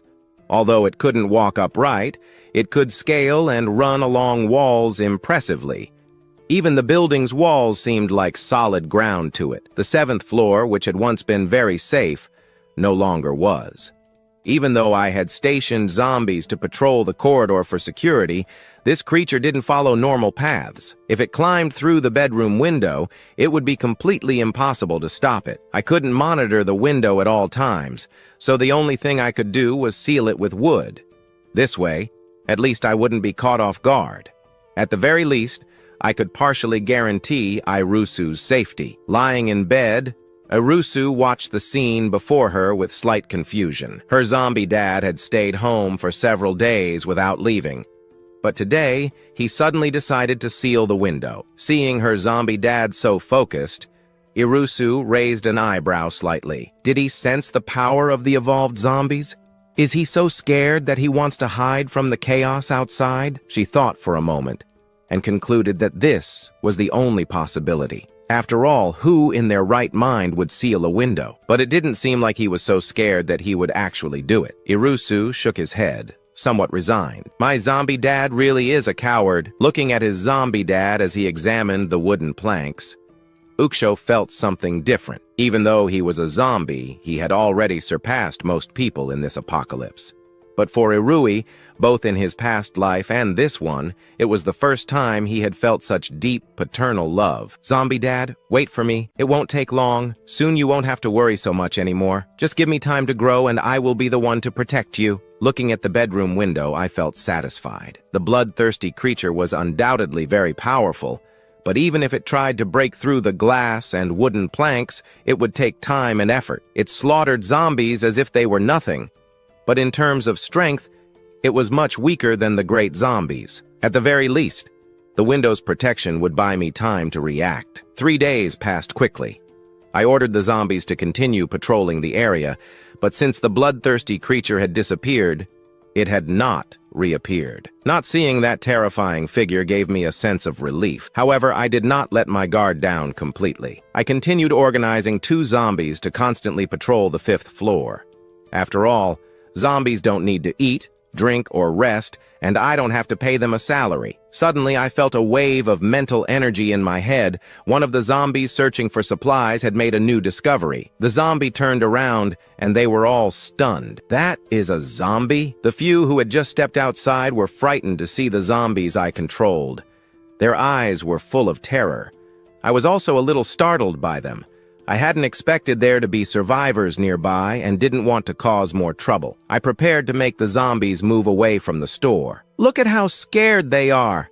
It's just a zombie. What's there to fear? One of the men, somewhat muscular, picked up an iron bar and charged at the zombie. I shook my head, resigned. I didn't want to cause more trouble, but now I had no choice but to control the zombies to use the firefighter's axe against him. The axe and the iron bar clashed. The confrontation surprised me. The zombie I had chosen was relatively strong, and zombies' strength is usually greater than that of ordinary humans. But I hadn't expected this man to be so strong. The tremendous force of the iron bar made the zombie's arms go numb. It couldn't even hold on to the axe. The bar struck it and sent it flying. This man did not hesitate for a second. His attack was extremely fast. Before I could react, the iron bar was already coming down toward my head. The zombie's head exploded like a watermelon. The man approached the zombie's body and looked thoughtfully at the firefighter's axe that had been thrown. This world is truly absurd. Now even zombies use weapons? Could this be a new class of evolved zombies? I can't believe that after so long, there are still survivors here on the 5th floor. I frowned as I recalled what had happened. I couldn't help but be surprised. Although the man seemed strong, he shouldn't have had that level of power. I started to suspect, could other creatures have undergone the same changes? Forget it. Looks like I can't send zombies to that area anymore in the future. On the 7th floor, Irusu was struggling to train by crawling on the bed. After a period of training with the Lioli breathing method, Irui's strength had far surpassed that of an ordinary baby. As Irui improved his control over his body, his speed at crawling on the bed increased. Finally, he tried using his psychic power to balance his body. With the support of his psychic ability, he slowly began transitioning from crawling to walking upright. Just then, I entered through the door. Seeing that scene on the bed, I was so shocked that my jaw nearly dropped. I even wondered if I was hallucinating. Zal, who is only a few months old, is already walking upright on the bed. I didn't even know when he learned to crawl. An 8-month-old baby could already say daddy. Besides that, he could eat by himself. I was completely stunned. This baby is prodigious. What I didn't know was that the baby I had adopted was actually a reincarnated human empress. After undergoing the purification of the blood moon, all humans and the undead evolved. I gained the ability to control the undead. Not only can I sing, dance, and rap, but I can also make them play basketball. Jiru Shui, just as in her past life, awakened the power of time and also telekinesis. When I returned home after gathering supplies, I realized that Yui could already walk. Although at first he was a little unsteady, he quickly mastered his balance. Seeing my astonished expression, Jiru Shui felt a little proud. If it weren't for the fear of scaring her undead daddy, she might have even done a somersault. Seeing the little one adapt so quickly to walking for the first time made me feel deeply comforted. My daughter has the talent to be a great empress. However, after a brief practice, Jiru Shui stopped. After all, with her current physical condition, it would be difficult to rely solely on her own strength. Even so, for her, just standing on her own was already very difficult. I placed the little one on the couch to rest and went to the balcony to practice with the knife. Although my body had undergone some evolution after consuming the crystalline core, I could still only rely on a few memories of my past lives regarding martial arts. By imitating simple movements with the machete, the sound of air being sliced by the blade soon caught Jusu's attention. Undead daddy, are you improving your strength now? Jiru Shui was already convinced that her undead daddy was just an ordinary undead, and, although he had gone through the blood moon, he hadn't awakened any extraordinary abilities. The only advantage was that her daddy had human consciousness. At that moment, in Juhui's eyes, the knife style I was practicing, despite looking impressive and intimidating, was full of flaws and absolutely useless. When I noticed that the little one was watching me intently, I felt a bit proud and gripped the knife more firmly. I didn't expect him to be interested in something so violent. It seems I should keep practicing. When the little one grows up, I will teach him this knife style. In the following days, I practiced hand-to-hand combat and knife techniques on the balcony, while Jusu trained to walk upright in the living room. I was also training my ability to control telekinesis. As the end of the world progressed, Jusu began to feel a slight sense of crisis. After all, after the blood moon mutation, the whole world started to be in danger, and now this was just the beginning. The more it advanced, the more terrifying these transformations would become. Moreover, many other creatures had also joined the army of evolution. To Juhui, who saw her undead daddy merely as a common scapegoat, there would soon be no room for him to survive. She knew very well that she needed to grow quickly in this increasingly cruel world. An ordinary undead with no evolution, and a baby who still couldn't move freely. To Juhui, this was like an apocalyptic beginning. As an empress, she knew that if she wanted to change the course of this situation, there was only one way: accelerate her training progress. At that moment, an enraged roar echoed from outside the building. I quickly controlled the undead to go to the location, but to my surprise, one of the undead I had killed before had not only revived, but also evolved. Now it was fighting against another terrifying undead. They were probably battling over crystalline cores. Thinking about them, I felt a burning sensation in my chest. As the saying goes, fortune lies in danger. In this apocalyptic world, it's a fight for life or death. I had already intended to get rid of that undead, and now, finding two zombies fighting was like an opportunity falling from the sky. If I could get their crystalline cores, I would certainly achieve a great breakthrough. Thinking this, I stepped straight through the door and locked it behind me. Jiru Shuei also noticed what was happening outside. What left her perplexed was seeing her undead daddy, who had always been so useless, suddenly stepping out the door. In recent days, he hadn't even dared to leave, and now he had decided to go. The roars of the undead outside indicated that they weren't ordinary creatures. Going out now to see what was happening practically meant certain death. Jusu was completely stunned. She couldn't understand what was going on. Left alone with her undead daddy, all she could do was silently pray inside the house. This undead daddy really was a constant concern. He had spent days practicing a useless knife technique, and now he really thought he was an expert. Meanwhile, I had already gathered my group of undead, and we silently approached the two monsters in combat. After a long battle, the fight reached its climax. With a loud crash, one of the monsters fell heavily to the ground. The battle between the two evolved undead had finally ended with the victory of the bloodied monster. Just as it was preparing to take the crystalline core, I gave the immediate order. The group of undead that had already infiltrated quickly surrounded the monster and, in no time, completely tore it apart. I held the two crystalline cores in my hands and, without hesitation, swallowed them. The terrifying force of evolution coursed through my limbs and bones. My flesh, blood vessels, and bones began to undergo a massive transformation under this overwhelming power. However, the process of refining two crystalline cores, one red and one white, exceeded the limits of my consciousness. Before long, this energy caused me to lose my senses. Juhui, she waited anxiously inside the room, growing increasingly impatient. The roars of the undead outside had already ceased. This probably meant that the battle was over. But her undead daddy, after leaving, still had not returned. After so much time, the worry growing inside her intensified. So much time had passed. Had something really happened?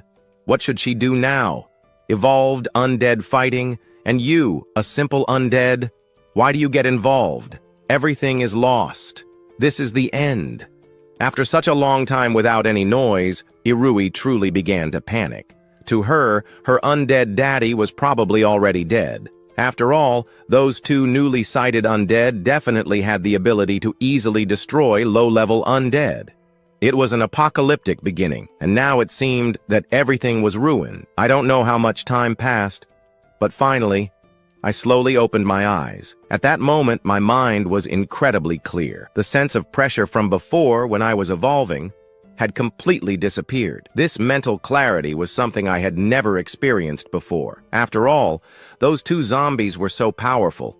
Without a doubt, her undead daddy had completely fallen. Although Uchu knew that surviving in this apocalyptic world would be extremely difficult, that unevolved undead could die at any moment, in any place, she did not expect this to happen so soon. Thinking about the time she spent with her undead daddy, even though they never exchanged words, they could feel each other's moods. Although it was not like the relationship between a baby and their parents, like a human and an undead, their relationship was still warm. In this apocalyptic world where humanity barely existed anymore, two lonely souls accompanied each other. This rare experience made Ui feel deeply happy. However, she never expected that after living two lives, the parental love she had long desired would be taken from her so quickly. To think that the one who always took care of her would never see her again. Even though Irusu had once been a legendary empress, and was already accustomed to life and death, she still felt a certain sadness. Just a little more time, and I could have grown. Maybe then I could be the one to protect you. Poor undead daddy. Why didn't you wait a little longer? Why couldn't you wait until I grew up? Just when Irusu was completely disheartened, suddenly a sound came from the door lock, and Ui was startled at first, but quickly reacted. Her undead daddy was coming back. After all, common undead only crash against doors. They don't know how to open locks. As expected, the next second, the door opened and a familiar figure appeared in the doorway. Daddy undead. He didn't die? Seriously, I'm not hallucinating, right? How lucky she was. Irusu was incredibly emotional and ecstatic at that moment. Irui felt as if she had recovered something lost. At first, she thought that after experiencing the cruelty of the end of the world, she had already become completely indifferent, but she did not expect that.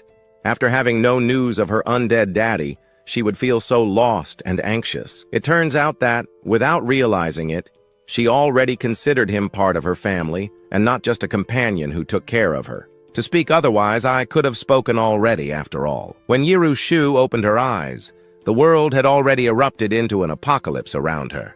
Aside from her zombie father, who had human consciousness, there was no one else to talk to. So Yiru Shui decided to remain silent. Seeing her zombie father, who had accompanied her for so long, survive and return safe and sound, made Yiru Shu feel truly excited and happy. That feeling of having lost him and then recovered him was what thrilled her the most. In her heart, Yiru Shu had already considered the man in front of her as her family, someone she could not afford to lose in her life. Looking at little Kiki in front of me, my whole being was so excited that I couldn't stop moving. So this is the feeling of being a father. Although I had 1,001 words I wanted to express, unfortunately I am now a zombie. I no longer have the ability to speak.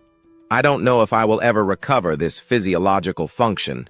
At least for now, I have no hope. So I could only let out a few low grunts to express my internal emotion and excitement. I don't know if little Kiki will understand what I want to say. Ha ha ha. I am a father now, I can't believe it. In my past life, I didn't even have a girlfriend. In this life, I was reborn, became a zombie, and now I have become a father. Little Kiki is incredible. I knew my cute daughter was a genius.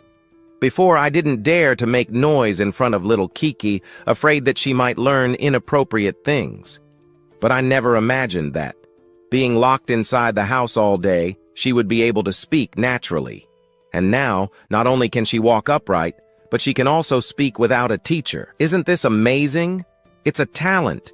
Little Kiki is a prodigy. A genius baby. Papa, I don't want milk. Seeing that her zombie father was preparing powdered milk, Yiru quickly ran toward me, tugged at my clothes, babbled in her language, and as she spoke, opened her mouth, showing her 2 rows of tiny baby teeth. She had been drinking powdered milk every day, and Yiru Shu really didn't want to keep drinking it. She felt like her mouth now completely tasted like powdered milk. I stopped what I was doing. I hadn't realized that the little one had grown so fast. She already had teeth. I had no experience raising children. I never imagined that little Kiki would understand these things better than me by instinct. I scratched my head. Looking around the kitchen, I felt a bit lost.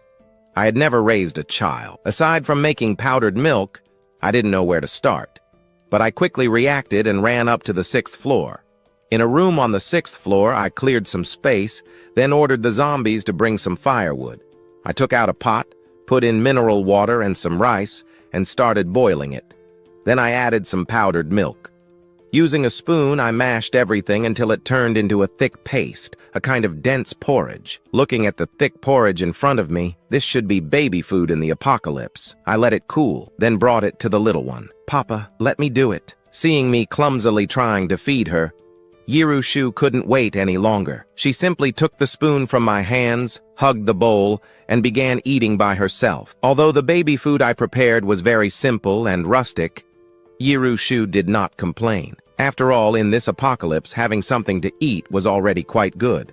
It was certainly better than drinking milk every day. Seeing the little one enjoy her meal, I couldn't help but feel emotional. Finally, little Kiki has grown up. After Yirushu finished eating, I began moving my machete. The machete cut through the air with great force. It seemed as if I were a martial arts expert. Yirushu was sitting on the sofa watching her zombie father practice with the machete from a distance. She felt very confused. Why did it seem like Papa had gained a lot of strength? Remembering the first time they met, her zombie father had seemed no different from the other zombies. The only thing was that he had a little less blood and wounds. His body was still thin and weak, filled with a rotten smell. But now, her zombie father wielding the machete, his figure now looked much more muscular. Yirushu, observing the wrinkles in my clothes and the general shape of my body, could deduce that beneath my clothes, beneath the clothes of her zombie father, my body was definitely muscular now. It even seemed like the color of my skin had changed. If one didn't look carefully, if one didn't observe closely, they might think I was a human. What is happening here? Could it be that zombies, just like humans, can improve their bodies through training? Thinking about it, Yirushu felt at ease with the idea. After all, in my past life, I also never encountered low-level undead who could retain human consciousness. Looking at his undead father, who kept swinging the machete, Yirushu couldn't help but recall some of the body-strengthening techniques he knew from his past life. If training could make someone stronger, would it be possible to teach these techniques to his father so he could practice them? His father was not an advanced undead, and with the apocalypse progressing, sooner or later, he would turn into a mere pawn. If he could increase his strength even a little, then his chances of survival in this apocalypse would also rise. At the same time, Jiru was also very curious about how the undead would turn out after training with these techniques. Could their combat power reach that of evolved undead? At that moment, I suddenly felt that I was receiving new information from the undead under my control. Changing my perspective, I realized that one of the undead had encountered an evolved undead. Without hesitation, I immediately headed in the direction of the evolved undead. Upon arrival, I began to concentrate my mental power and tried to control the other. The tank undead sensed the threat and let out a growl before becoming one of my controlled undead. Looking at this large controlled undead, I nodded in satisfaction. With the addition of an evolved undead, my combat power had increased considerably. With a large body beside me as I walked down the street, I felt my back straighten. On the way back home, I also passed by the neighborhood hardware store. With the big guy, I found 2 large hammers for him to use as weapons. Meanwhile, upstairs, Yirushu continued practicing the crystal breathing technique, training her control over mental power. The crystal breathing continued inhaling and exhaling, absorbing energy electrons in the air while simultaneously strengthening her body and increasing her mental power. After this continuous practice, Yirushu could already walk with more dexterity. She no longer stumbled like before and could even jump a little. Additionally, while I was away, Yirushu collected some iron nails elsewhere. During this time, she kept practicing her mental power. With a strong sound of air being cut, the iron nails were swiftly launched by Jirushu's mental power, embedding themselves directly into the dining table. With such force, they could definitely pierce a person's head with ease, ending a life. The talent for controlling mental power, combined with Jirushu's talent for controlling time, already granted her formidable combat strength, capable of taking lives effortlessly. In the apocalypse, even a baby could kill a person. Just thinking about it was truly terrifying. Looking at the iron nails embedded in the table, Jirushu felt satisfied. As long as she didn't encounter strange beings with special abilities, she should at least be able to protect herself. Gazing at the destroyed world outside the window, Jiru's eyes grew more determined. She was sure that in no time, she would be able to protect her undead father while going out to search for supplies. Even though she was just a baby now, the future. Empress would not be a burden. Jiru truly did not want to experience the feeling of loss again. Just when I was returning home, I encountered a giant mutant dog. I immediately controlled my big fat to attack. With a single blow, I crushed its dog head. After obtaining the core of the giant dog, I quickly ran home with the corpse. However, at that moment, an undead the size of my big fat appeared in front of us. It was clearly eyeing my big fat's core. I controlled my big fat and other undead, and without hesitation, I used the war of attrition tactic. Friend, you don't know who you're messing with. In less than 2.5 minutes, the core of that undead was already in my hands. Today is a lucky day for me. I obtained 2 mutant cores in a single day. My strength also increased considerably. Upon reaching the first floor, I processed the 2 cores. My mind became much clearer. Big Fat also ate the flesh of the giant dog, and his wounds were already healed. Meanwhile, in the living room, Ui had no idea that my team of undead and I were causing havoc outside. She had already started practicing crystal breathing. A large amount of energy particles in the air began to flow rapidly into her body, constantly strengthening her. Her body's strength increased, and after 2.5 seconds, she managed to advance to the 2nd level. It is important to know that humans, undead, and ferocious beings are classified into 9 levels according to their strength. The 1st level is the weakest, and the 9th is the strongest.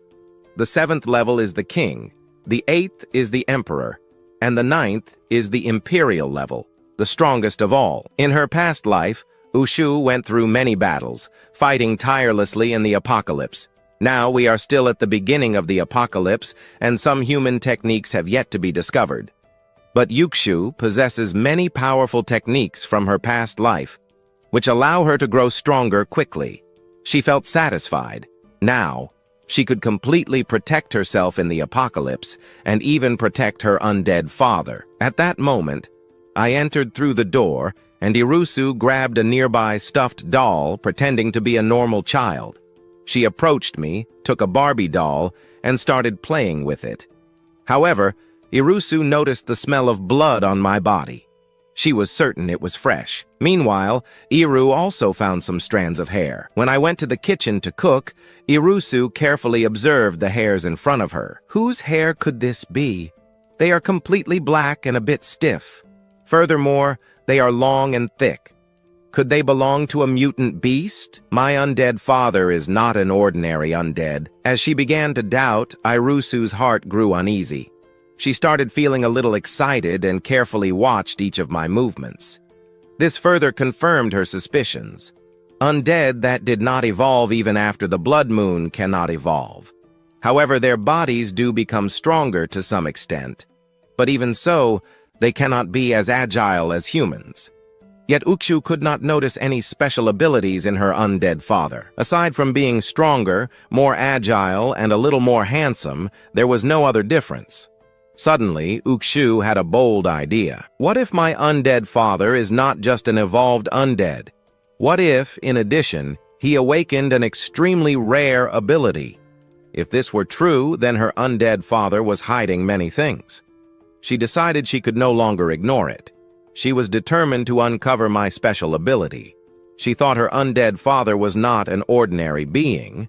He might even have the potential to become a king of the undead. Irusu couldn't help but smile. Seeing Iru smiling curiously while observing me, I felt in a good mood. However, I noticed that her clothes were already covered in dust. I immediately took out a new outfit and helped her change. Daddy, I will continue to grow stronger. Even in this apocalypse, I will make sure you live like a princess. A week later, Ushu was holding a learning machine while listening to a children's song. Suddenly, I felt a headache. This little one is growing up too fast. She's almost a prodigy. I never imagined that after the start of the apocalypse, a learning machine would actually be useful. Amita, you don't need to worry about my studies anymore. It seems that this slogan is not just a catchphrase, it really works. But what I didn't know was that before the apocalypse, Ukshu had already been accepted as a postgraduate student at a prestigious university. During this time, Irusu had already adapted to this childlike body. She could already speak normally, but she did not dare to reveal her identity. That's why, while holding the learning machine, Uchu appeared extremely focused. She studied each word, each phrase with great seriousness.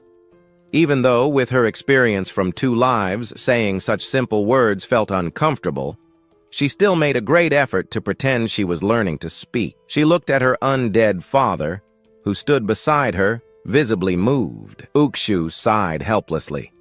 My undead father, I'm doing all this for you. To make sure you learn primary education. Thanks to you, I even managed to get a learning machine. Why didn't you get me a stroller instead? Self-learning and the efficiency with which I learned surprised me. It made me very happy. However, during this time, although I have not encountered evolved undead, I did find some human survivors. Even though I did not act against them, upon hearing their laments, I felt like calm water in the midst of the apocalypse. They depend on fate. Wealth is in the hands of the heavens. With the eruption of the apocalyptic crisis, humanity's selfish nature will begin to reveal itself in this world. Betraying companions is something absolutely normal. I will not let the so-called virgin's heart guide me to help these people I do not even know. During this time, I also discovered that there are 2 large groups of survivors nearby. One is in the northwest zone of the Sunshine Complex, and the other is at the nearest police station to the complex. But I do not want to become an enemy of these 2 groups. As long as they do not bother me, I will not go through the trouble of dealing with them. I arrived in this world inexplicably, and was infected in the same inexplicable manner. I have accumulated enough anger already. Now that I finally have a peaceful and beautiful life, if anyone dares to break this peace, I will definitely make them pay for it. Jusu felt that the temperature around her was dropping rapidly. She could sense the murderous intent in me. Had something enraged Papa Zombie? Jusu was even more certain. Her Papa Zombie must be an evolved undead, and probably would not be easy to deal with. At that moment, I felt the undead begin to move, so I went downstairs under Jusu's confused gaze. At the same time, Lin and some police officers were gathering supplies. Although the police station had some stored resources, the quantity was limited. As time passed in the apocalypse, food was no longer sufficient. Suddenly, everyone heard a faint sound. What was that noise? Did you hear it? A police officer furrowed his brow and asked in a low voice. Lin took a look. It was probably the undead passing outside. Gather the supplies quickly and return to the police station. Don't let the undead block you. As expected, a thin undead appeared at the door, but those enormous canines betrayed its identity as an evolved undead. SA quickly ordered a retreat. The officers immediately opened fire, but this undead moved extremely fast. Several shots missed their target, and some officers lost their lives. SA fired 3 times at the mutated undead and shouted loudly to draw its attention. Go quickly! There are more survivors who need you. As she said this, Sun Lin even threw the supplies she had gathered to her companions. Even having reached this point, Sun Lin still thought of the survivors. I will attract the zombies' attention. With Lin's continuous gunfire and shouts, the evolved zombie really launched itself at her. Taolin saw the zombie chasing her, and his heart stopped. His gaze became empty. SA could not believe it, but there was no time to think. She quickly dodged the zombie and ran to the police station. Shortly after I came out from the corner, I never imagined that the zombie plague had lasted so long and that there were still people with compassionate hearts like hers. All this time, I have witnessed many fights between humans. In 1 second, they help. In the next, they stab each other in the back and hand their companions over to the zombies. This is the first time I have seen someone willing to sacrifice themselves for their companions, voluntarily staying behind. Even when she is about to die, she still thinks of the survivors she does not even know. In the police station, this kind of person is truly respectable. But the problem is that kindness and justice in the end of the world are the most useless things. Survival is all that matters. This kind of sacrifice in the apocalypse is very rare, but unfortunately, good people like her usually do not meet a good end in this world. I looked at the zombie in front of me. From today on, you will be called Chispas. Then I returned to the Sunshine Complex and ordered Chispas to stand guard downstairs. Now I control more than 20 low-level zombies and 2 evolved zombies. In this apocalypse, I feel like I could walk anywhere. However, just when I was about to review my troops, Jusu had already stealthily entered my small storage room. When she opened the door, she was surprised. She saw that the room on the 6th floor was filled with all kinds of supplies. These large and small supplies completely filled the storage space. Originally, the room had been prepared for something else. Now, not a single empty space remained. Her zombie father had accumulated so many supplies in this apocalypse that he could open a store immediately. Upon entering the room, Irusu inspected it and found 10 50-kilogram sacks of rice. As for the formula to make powdered milk, there was an enormous amount. There were well-known brands, and the cans of powdered milk filled the cabinets. They were stacked outside, looking like mountains of products. Even on top of them, there were bags of powdered milk, along with a large quantity of accumulated mineral water, reaching 3 meters high, filling up to the ceiling. Additionally, there were many daily use items, although they were mostly baby products, diapers of all types, baby bottles, bibs, etc. Looking at the variety of objects, Irusu was surprised, but at the same time, she felt a warm sensation in her heart. Her zombie father had clearly gathered all those supplies for her. After all, being a zombie, he would not need baby products. In such a chaotic world, gathering so many supplies and bringing them home must have been a great effort for Papa Zombie. Normally, Papa does nothing but take care of himself or practice combat techniques, going out very rarely. Being a zombie, moving so many supplies would definitely take a long time, but I have never seen my Papa Zombie in person. Thinking about this, Ue could not help but lose herself in her thoughts. But then, her eyes suddenly lit up. It is very likely that Papa is not an ordinary low-level zombie. That would explain everything. So many supplies. Could it be related to his evolutionary ability? But what would his evolutionary ability be? After so much time, I still haven't noticed the slightest clue. He started searching his mind for the abilities of the rare zombies he had encountered in his past life. He thought for a long time, but found no answers. Looking at the supplies in the room, could he have the ability to adapt to the terrain? Maybe he could move freely underground, which would significantly reduce the time needed to transport so many supplies quickly into the house. It was also possible that he had awakened a spatial ability, allowing him to move different types of supplies directly into the room through the power of space. But he quickly dismissed that hypothesis. Although that ability had great potential, using it in the early stages would require an enormous amount of energy.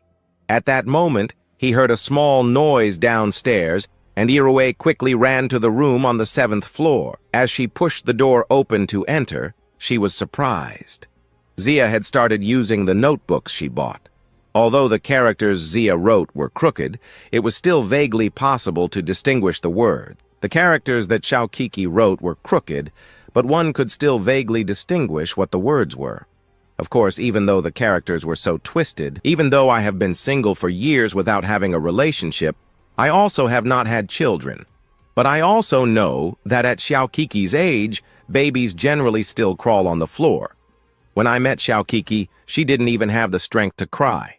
The little one not only learned to stand up and walk, but also learn to speak. Even now, she has already begun to learn to write by herself. My daughter has the talent of a great emperor. How I wish all the credit belonged to Xiao Kiki's intelligence and the learning machine. Without a doubt, it is a great learning machine. I definitely don't need to worry about her studies. I crouched down and pinched Yerushu's cheek. Papa seems very happy today. It seems that this time, the trip was very successful, Yerushu thought in his heart, after spending this time together. At the same time, inside the police station, Shaolin, who had survived after escaping from the mouth of the evolved zombie, returned to the police station and found the survivors pointing at the officers and shouting, "What are you doing? Why do we, the ordinary citizens, have to go out to look for supplies? You wear police uniforms, and we are the taxpayers. We pay a lot of money to support you, and now you want us to go out and risk our lives? No way, forget it!" Cyan approached and stood between the two groups. When they saw that Cyan had returned alive, the police team members were shocked. After all, when they left, they saw that Shaolin had already been cornered by the evolved zombie. They couldn't believe that Shaolin had survived under those circumstances. The survivors were also very excited to see Cyan. "Officer Sao! I can't believe you're still alive! Officer Sao, come and settle this! Officers Li and Wang forced us to go out to look for supplies. This is a joke. We are just ordinary people. The outside world is too dangerous. What do we do if we encounter zombies out there? The outside is very dangerous, and they are forcing us to go out to gather supplies. This is abuse." Hearing these people's words, the officers present began to flush with anger. They didn't expect that, despite risking their lives going out to gather resources. Instead of receiving recognition, they would be criticized even more. Officers Li and Wang recalled what had happened at the Ho store, and an unnamed fury arose in their chests. "Shut up! Don't our lives matter? Should we just die then? Why is it always us who have to go out and risk our lives to gather resources while you just stay inside waiting for the supplies, not even making the slightest effort?" Hearing their colleagues' complaints, Shaolin couldn't help but frown. "Enough! Stop making noise! Let us handle gathering the supplies. As police officers, it is our responsibility to protect the people. When there is danger, we will be the first to face it." Hearing these words from Sane, the survivors in the room began to clap and cheer. Officers Wang looked extremely angry, but remembering that Shaolin was the one who had lured the zombie, they just looked at each other and after a snort, said nothing more. The officers began distributing the supplies. The survivors, seeing the supplies they were given, started complaining. "There's less and less each time. Officer Sao, could you collect more food next time? What you brought isn't enough to eat." Yes, every night I go to bed starving. The food you bring is too little." Hearing these people's complaints, San couldn't help but frown. But seeing everyone's situation in this apocalypse, San couldn't help but feel moved. The food in the room was already running low. San had always believed that she should take care of others, so she always assigned herself the smallest portion of supplies. The others could still eat twice a day, while San only ate a small bag of... After becoming a zombie, I adopted a human baby. I never expected this baby to be the reincarnation of the human empress, but she thought I was just a weak zombie, Dad. So she decided to train me to become the strongest zombie. At that moment, Yerushu took advantage of my absence and began wandering around the room. She found a pile of documents and discovered that we were in the city of Hangai. According to her memories, Jamai was known for two powerful individuals. One of them, on the human side, was a strong cultivator in the imperial realm. The other was known as the Demon Police of the Nine Dead. Jirushu had heard that this Demon Police of the Nine Dead used to be an officer. During the early days of the apocalypse, she suffered betrayal from her comrades and died multiple times. However, this woman was very special. She possessed a strange resurrection ability. Each time she died, her power increased several times upon revival. However, she could only resurrect 9 times. Her original passion for her country and people gradually froze in the apocalypse, where humanity became ruthless. She transformed into a cold, murderous goddess and eventually grew into one of the strongest fighters. The other evolved monster was a giant bear from a zoo.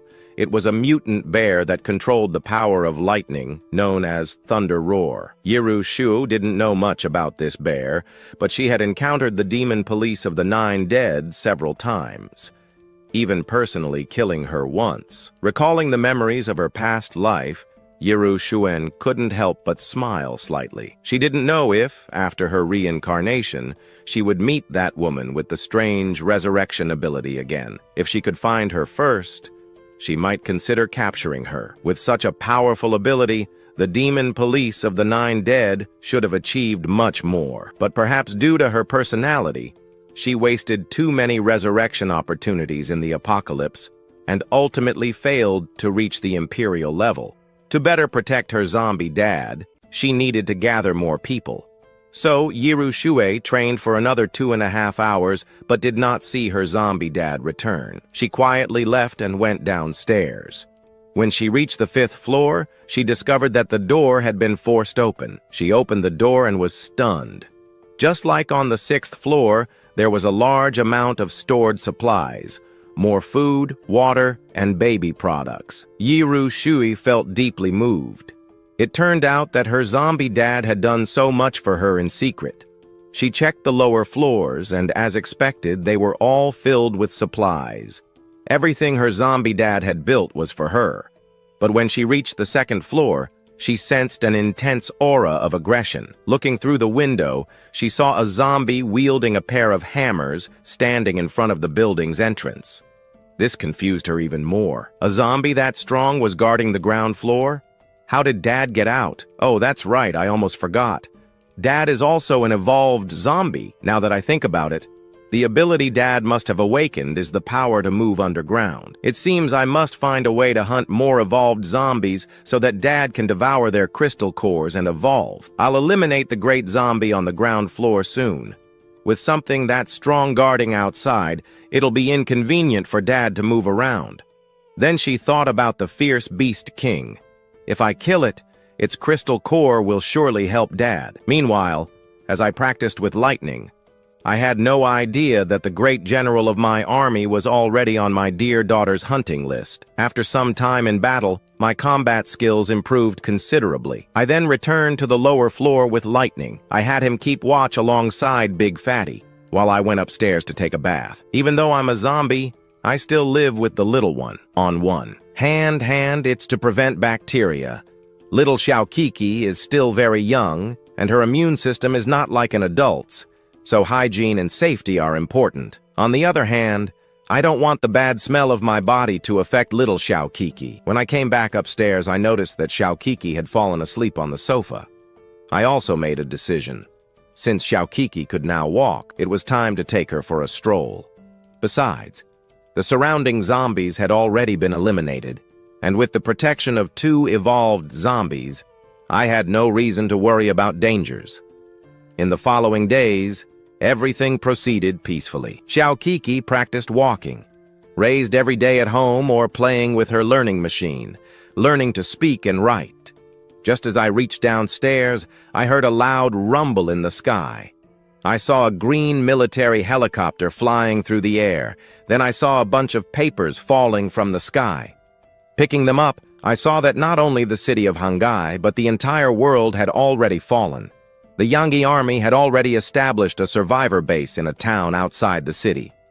The leaflet called for survivors from everywhere to voluntarily go to the survivor base. I threw it away immediately. After all, I am now a zombie. The human survivor base has nothing to do with me. If they really find me, they will probably first invite me to a barrage of bullets. Yiru Shue, in the room on the 7th floor, also heard the noise of the plane and quickly used her telekinesis to obtain a leaflet. Upon reading the information on it, Jiru smiled coldly. She remembered that in her past life, because she still had hope in humanity at the beginning of the apocalypse, she joined a human survivor base. But after entering, she discovered that the evolved ones were the superiors. The stronger one was, the more benefits one obtained, while common survivors were considered the lowest workforce. The most critical thing was that even in the apocalypse, humanity could not unite to resist the zombies. They still deceived and betrayed each other. In her opinion, those humans were not even better than her zombie father. At least her zombie father would not betray her. Meanwhile, the survivors at the police station thought the plane had come to rescue them, but after dropping the leaflets, it simply flew away. What is happening? Why did the plane leave? After so long, we finally saw a plane, and it didn't even stop. It just flew away. Solin also showed a look of resignation. However, everyone picked up the leaflets and began to check them. Great! It's the survivor base. We're saved. I knew humanity couldn't completely disappear. Obviously, they still have the strength to establish a survivor base. However, these common people were unarmed and completely weak. Then, the survivors turned their attention to Sign and the other police officers. Officer Sao, you are police officers. Protecting our safety is your responsibility. You have to escort us to the survivor base. Exactly! We don't have weapons. You have to protect us. Upon hearing the survivors' words, the other officers present were not pleased. Are you crazy? If you want to commit suicide, don't drag us with you. Have you even seen where the survivor base is? It's so far from our police station. By the time we get there, we'll probably have already been devoured by zombies. Seeing the intense argument, Solin couldn't help but feel overwhelmed and quickly intervened. I understand everyone's desire to leave the city and reach the survivor base. As police officers, we will undoubtedly protect you. I promise to guide you to the base. With these words from Solin, those who were furious before began to cheer. Everyone gathered around Solin. However, the other police officers had very serious expressions. Solin, this is not the time to be impulsive. You know how dangerous it is out there. What are you going to do to escort them to the survivor base? Seeing her colleague's opposition, Solin quickly began to explain. I know going to the survivor base is dangerous, but think about this. Now there are already evolved zombies. Those guys are very strong. There are already too many zombies in the city. Staying here is not a long-term option. Surely it will be even more dangerous. Besides, our supplies, they are already insufficient. We need replenishment. The survivor base is outside the city, far from the large waves of zombies. The probability of surviving there is much higher than staying in the city. Upon hearing this, the officers began to reconsider. After a while, they reached a temporary agreement and then started making plans. The survivor base is a great distance away. We can't walk there. That's impossible. First, we need to find vehicles. Ideally, we should get large trucks. Those trucks have high chassis, and the vehicle is heavy enough that even if we encounter zombies on the way, we can crush them. After hearing Sain's plan, a middle-aged man among the survivors raised his hand. Officer Sao, if you need trucks, I can help. Before the apocalypse, I used to drive large, long-distance trucks. But when the apocalypse came suddenly, my truck was not nearby. It's parked at my... Sain quickly asked, where is your house? Let's go get the truck quickly. It's not far from the police station. My house is in the Sunshine community. Meanwhile, Yiru Shu, upon waking up, realized that her zombie dad was not in the room. Feeling bored, she grabbed some binoculars and walked to the balcony.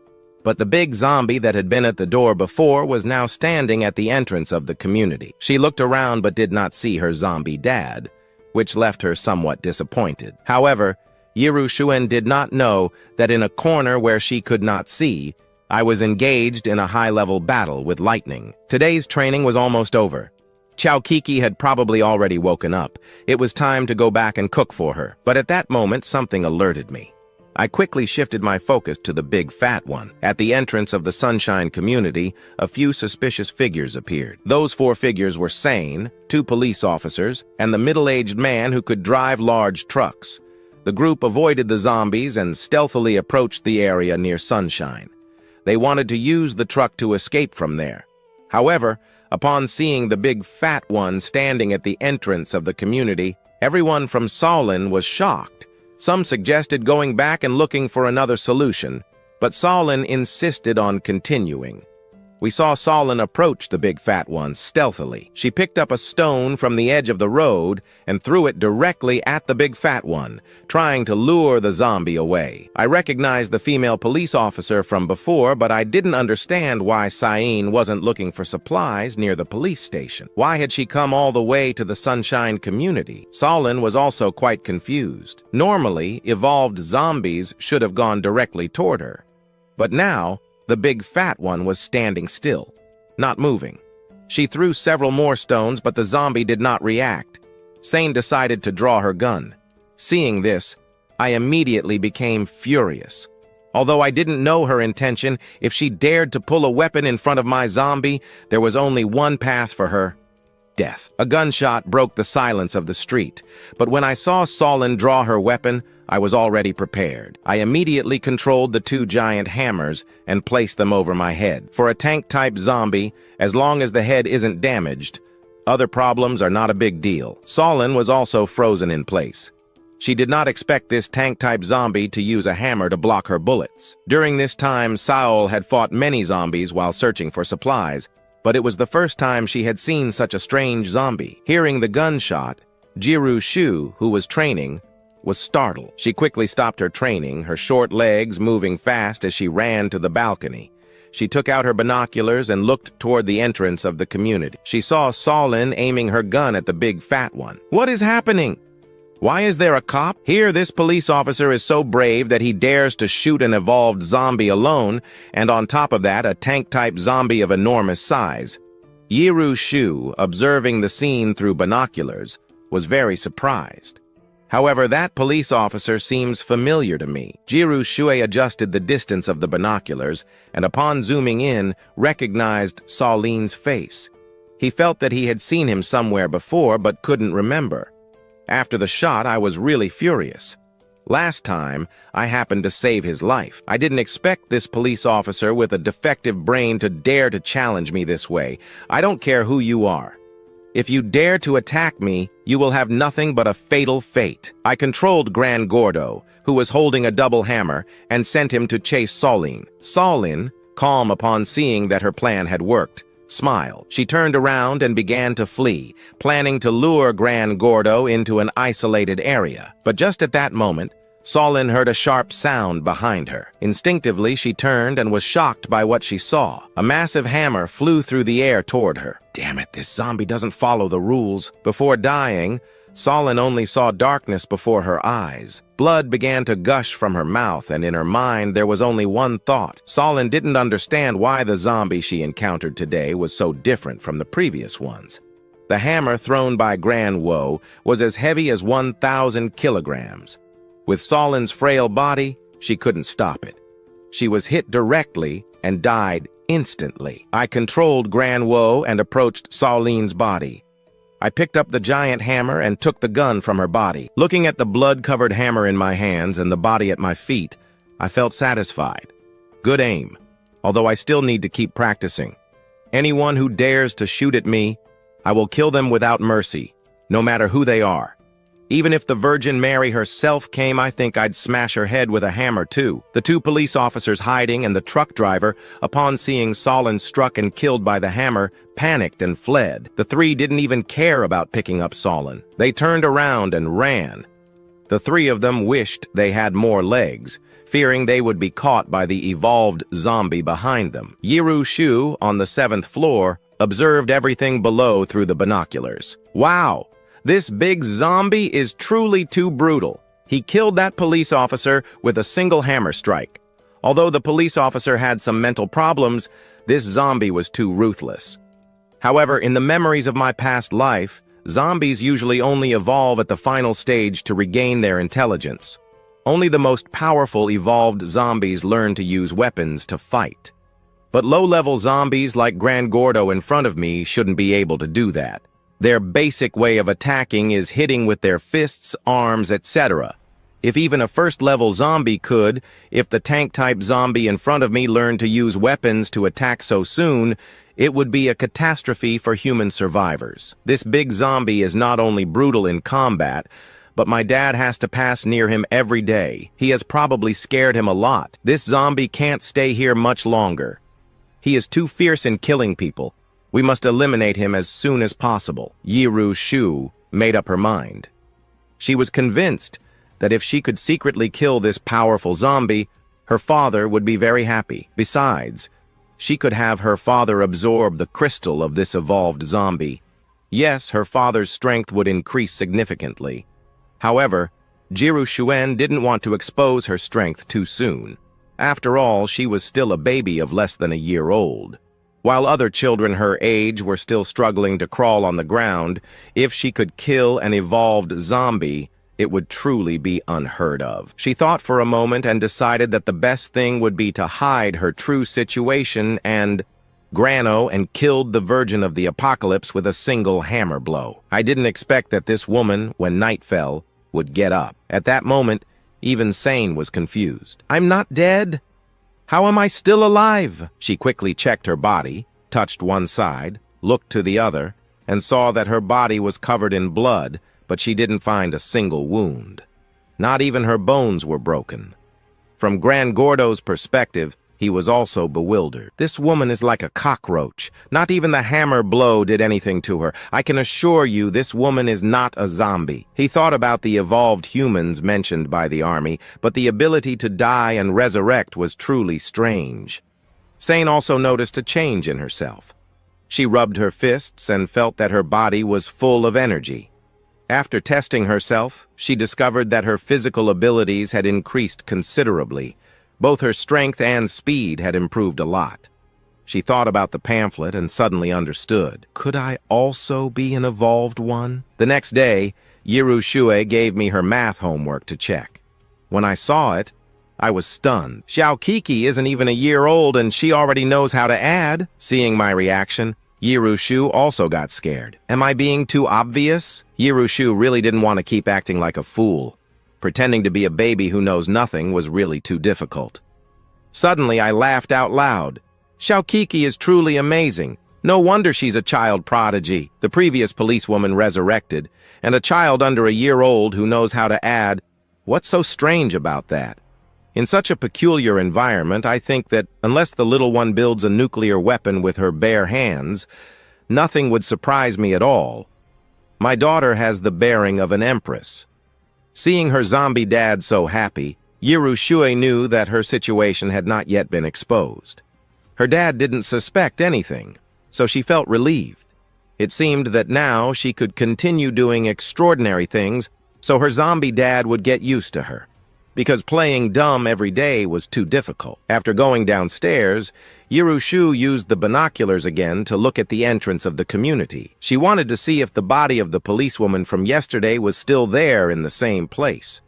But at that moment, something even stranger happened in the community.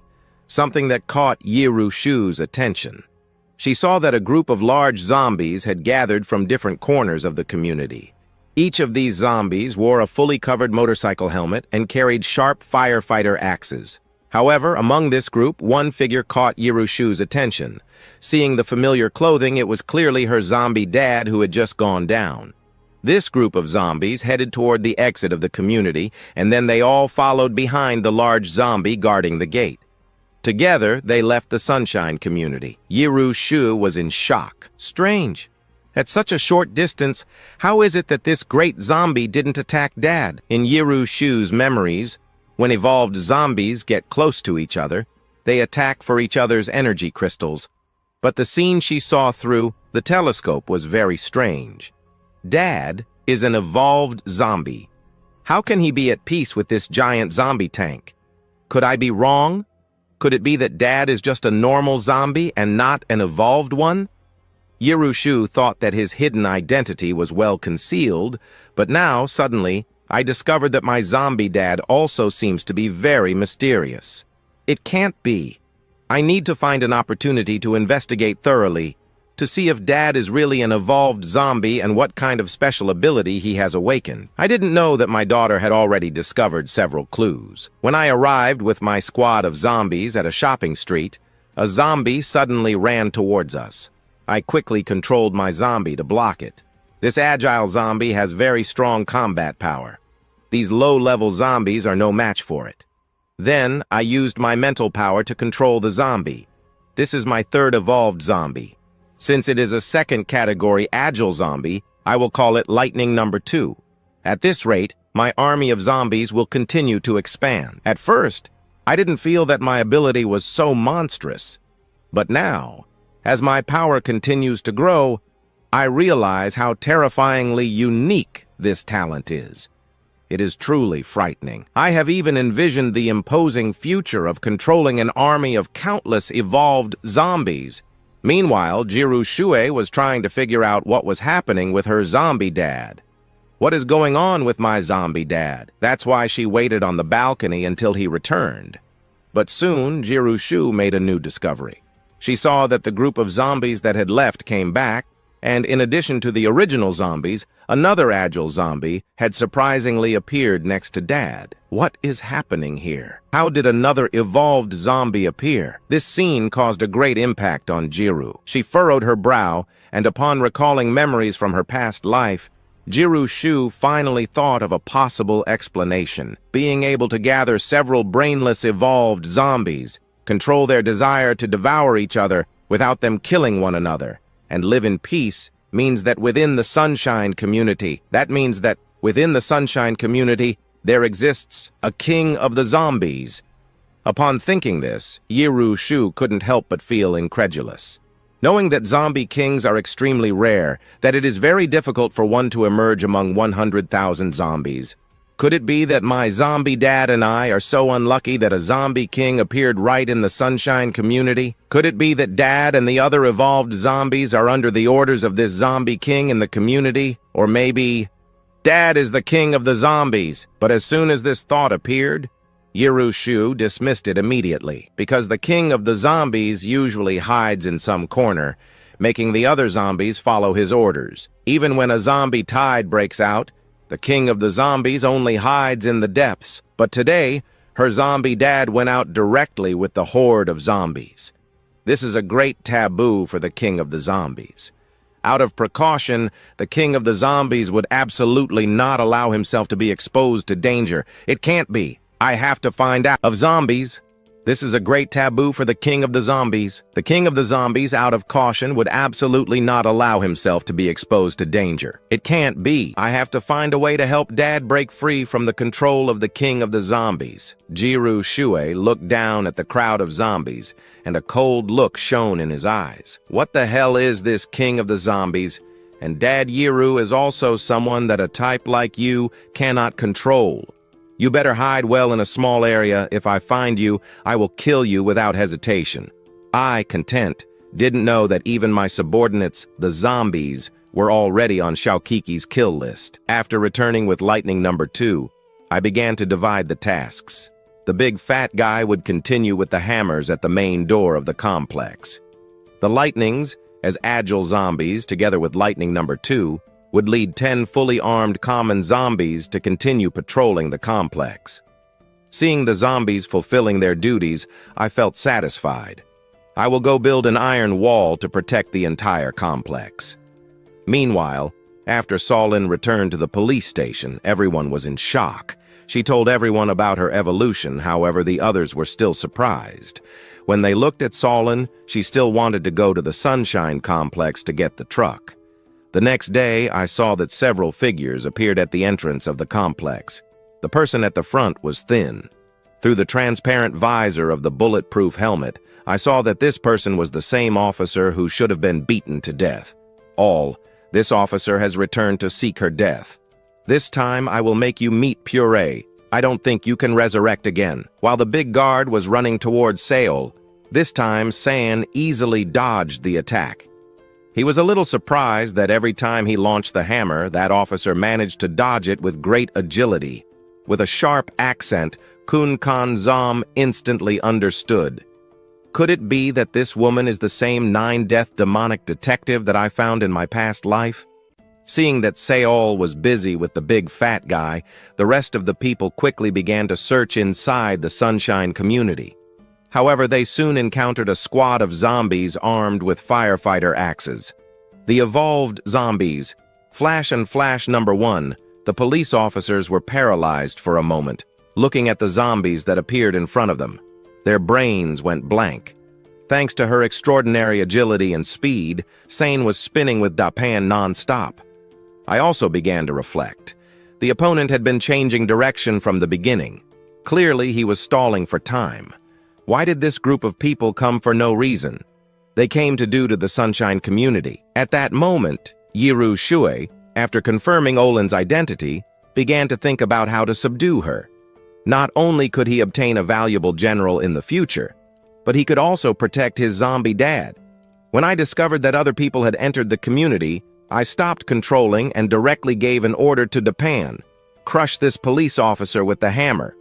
Then I controlled another group of zombies and led his team towards that group of people. When the officers reacted, they quickly pulled the triggers. Upon hearing the rapid shots, Jirushu on the 7th floor completely changed his expression.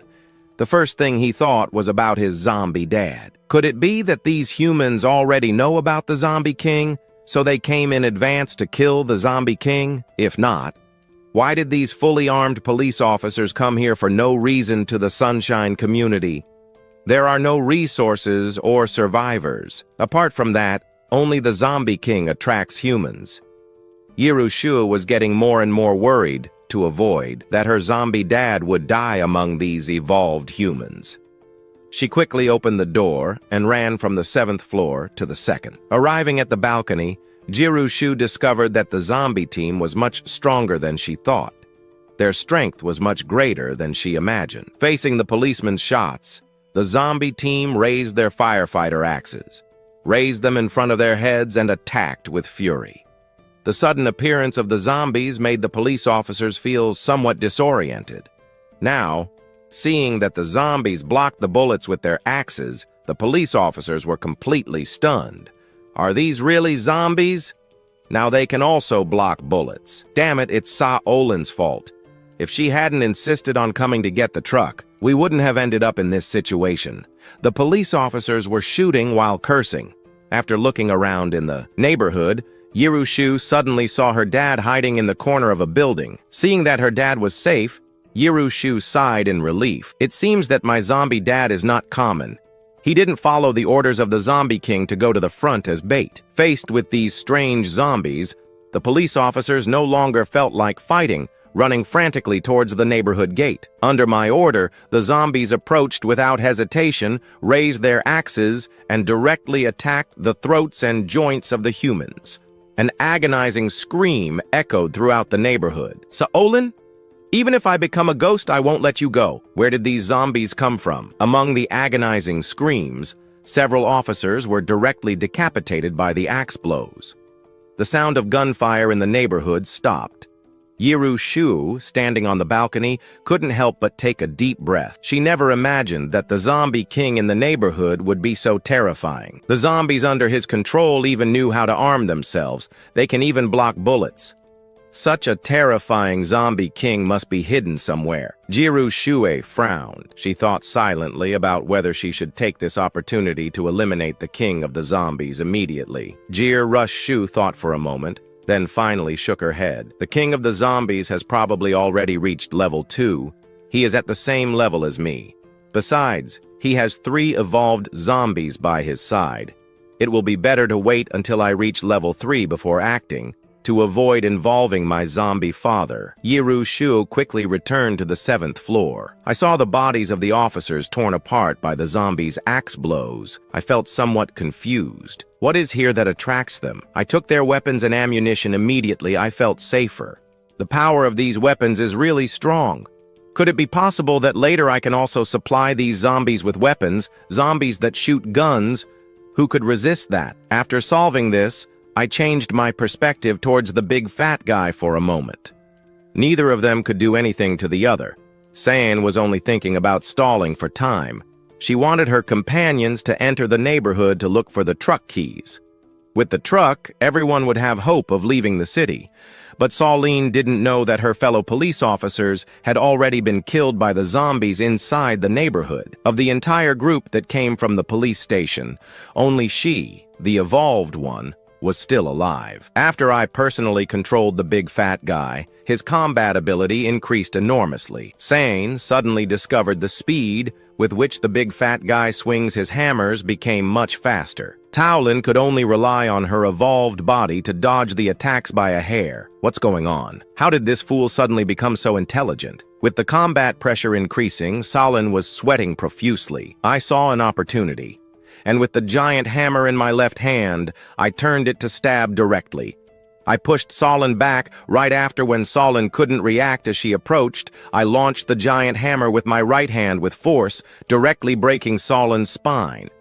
The sound of the bone breaking was crystal clear. Since I had seen with my own eyes how this woman died and resurrected, this time I began to swing the two hammers with fury as if I were hitting meat dumplings. I broke all of Solin's bones. Her internal organs were shattered. Everything around was soaked in blood. I saw how Solin stopped breathing completely. It was only then that I stopped attacking. For someone who comes looking for trouble, I'm never going to have mercy, much less after Olin resurrected yesterday. Today she has come with more people. Who knows if next time she will bring an army. Destroy IC if you have the courage. Resurrect again. From the upper floor, Jiru Shuen couldn't help sighing at seeing this scene. Can this woman be even more foolish? Such a valuable resurrection opportunity. And she used it like that, wasted it like that. What an idiot! Did you know that you only have 9 lives to resurrect? And you have already wasted 2 of them so easily. Taking the police pistol from Solin, I was thinking about whether I should also destroy the police station. Surely there are many weapons and ammunition in the station. Normally, police stations are well equipped with weapons. If possible, maybe I could equip the zombies with these weapons. I could form a squad of zombies with firearms. Thinking this, I made a decision. Tomorrow, I will send an evolved zombie to investigate the situation near the police station, mainly to see if there are other evolved ones in the police station. This woman who can resurrect surprised me a lot. She resurrected in one night and healed completely. This is even more incredible than a zombie. The night waits 10 years to arse, but I am a zombie. If I have an enemy, I kill him on the spot. If someone offends me, they must be completely exterminated. This police station has come several times to cause problems. As long as it threatens my and Xiao Kiki's safety, no matter who it is, I will kill him without mercy. At night, after watching Xiao Kiki sleep peacefully, I went to the living room to think about the following plans. Now, the growth rate of Xiao Kiki is clearly faster than that of a normal baby, and this daughter of mine is a true prodigy. How could I provide a Xiao Kiki with a better environment for her growth? First, the Sunshine Residential Complex is definitely not a place to stay for long, although I now have enough food stored. But you can't live only on reserves. Eventually, the food will run out. Even if it doesn't run out, it could decompose due to the temperature change. I can't keep the food for a long time. Maybe I should cultivate the land. Anyway, I have so many zombies they are free labor. But at that moment, something suddenly surprised me. My eyes filled with amazement. When I changed the view of Big Fat, I saw that the officer that I had destroyed in the morning was now standing completely intact. Wow, this woman has a secret trick, and being part of the funeral family, I adopted a human baby. I never imagined that this baby was the reincarnation of the human empress, and she even managed to attract the immortal demon from her past life, all because she thought he was controlled by the funeral king. Without knowing it myself, I am the funeral king she is seeking. At this moment, Yiru Shui sees Solin arriving at the agreed place. From the 7th floor, she throws a paper airplane towards Solin. When he opens the letter, he discovers that in the end, there are only 3 words: the invisible. But upon reading the content of the letter, he is completely astonished. In the Sun Residential Complex, Ha-Uno Sign recalls all his experiences at the entrance of the complex. His mind cannot calm down, and he firmly decides that he will not allow the funeral king to remain alive. So he agrees to join the invisible. At dawn the next day, Jiru Shu eats the breakfast she prepared herself, a smile appearing on her lips. The collaboration agreement to eliminate the funeral king is already in place. As she looks at her funeral father, Yiru clenches her fists with enthusiasm while eating. Dad, don't worry. You just need to hold on for 2 more days, and you will be freed from the zombie king's control. With the funeral king's core and the evolved zombies from the complex, The combined cores will surely increase her father's strength rapidly. She eagerly anticipates how much her father's strength can grow. I never imagined that this filial daughter would want to extract my own core to give it to me. 2 days earlier, by consuming the core of a level 2 tyrant, my strength increased considerably. If I controlled a level 2 evolved zombie, I would be unstoppable. Unfortunately, expanding the search area was not enough. 2 days passed, and we found nothing. As night slowly falls, Yirushu's heart begins to race. Tonight is the appointed time with the immortal demon to kill the funeral king. Meanwhile, Cyan has already infiltrated the Sun Complex. I don't know, with my current strength, what kind of situation I would face against that king of the undead. But thinking that he had been resurrected twice in a row, the infiltrator had already been arranged beforehand. Then, he walked directly to the main entrance of the complex. Cyan's eyes shone with battle intent and bloodlust. He had been killed twice in a row by that monster. Even a calm person can become enraged. "Monster, I'm coming for you!" Upon approaching the tank-type undead, Cyan shouted loudly. This was part of the prior agreement with the mysterious master. He had to draw the undead's attention. Meanwhile, on the 7th floor, recovering my mental energy, I was instantly alarmed. "Huh? It's you again? You never stop, do you? If you insist on seeking death, then today, no matter what, I will make you stay forever, immortal." Hearing the noise outside, I immediately got up. The plan has begun. Now the hunt begins. Yirushu stealthily descended the stairs, then sneaked to the 2nd floor of Building 1. It was the same place where she had helped Cyan before. When she arrived, the great battle outside had already begun. Due to an advancement in her mental energy, amid the fight, I could also control Big Fat more efficiently. Consecutive strikes one after another, the combined use of the hammers was impeccable, leaving almost no room for Cyan to breathe. Cyan frowned, constantly dodging. The tank-type undead in front of him taunted him. Cyan felt a chill run down his body. Without time to think, he performed several backflips to evade. As he barely landed, Solene saw 2 agile undead appear, each wielding 2 steel knives in their hands. If he had been a little slower, his hands and feet would have been severed by these blades. Do you really think that being evolved makes you invincible? Today, I will make you pay for your arrogance. When the giant hammer was about to hit Solin's abdomen, Dapan's body suddenly froze in mid-air for a second in a strange way. When I fought against this cop a few days ago, something similar had already happened. What kind of power is this? How can it affect my movements? I hid in the darkness, controlling the zombies to attack Solin while looking around non-stop. But this sensation of continuously failing is starting to frustrate me. I directly called the zombie sniper squad. Several zombies raised their weapons. "This is like cheating." Yirushu, observing the battle, frowned upon seeing this. When Cyan heard the gunfire, he immediately realized the danger. He sent a telepathic message to Solin, but there was no time to react. "Don't get distracted. Don't waste time with these 3 evolved zombies. Killing the Zombie King is our main objective today." His mobility was restricted, making him an easy target. While fighting, Solin heard Yirushu's reminder. Yiru deflected the bullet's trajectory using telekinesis. "Are you kidding me? Bullets can bend around corners?" The bullets that were supposed to hit the cop avoided her perfectly. "This can really make bullets curve? Just how much has this hidden expert evolved?" Yirushu, who controlled the battlefield from the shadows, had a look of satisfaction. Fortunately, after my rebirth, not only did I retain the power to control time, but I also awakened telekinesis. Otherwise, with just time control, I wouldn't have been able to stop so many bullets. At first, Solin was afraid of getting hurt, so her combat was very limited, basically focusing on constantly dodging. But now, seeing that the bullets could be deflected in front of her, Taolin finally let loose. In this situation, Shaolin fought more and more bravely. With just a knife, she repeatedly injured Adapan, Lightning 1 and Lightning 2. This makes me want to spit blood from the rage. In close combat, my attacks are blocked. At a distance, the bullets are deflected. I just realized the purpose this time.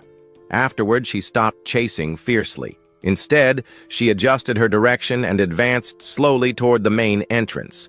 Then, taking advantage of the gap between the three evolved zombies, Sane quickly ran toward the Sunshine residential complex. This sudden change took me by surprise. I immediately controlled Big Fat, and Lightning 1 and Lightning 2 advanced to block her. However, I discovered that the three evolved zombies under my control were restricted by an inexplicable force. They couldn't move from their spots. Damn it! Hiding in the shadows isn't a skill. If you have guts, come out and face me directly. With no other option, I had to intervene to stop Solin. Even at the risk of being discovered, I wouldn't allow anyone to enter the complex, much less threaten Sakiki's safety. Is there another evolved zombie in this complex? When she saw me emerge from the crowd of zombies, Sane was completely stunned. Even Jiru Shu, hidden on the second floor, was astonished. The intervention of the Papa Zombie ruined their plans. Wasn't it said under the Zombie King's orders that he wouldn't come out to be cannon fodder? Jiru Shui was now in a dilemma. She had no problem facing other zombies, but she couldn't attack Papa Zombie.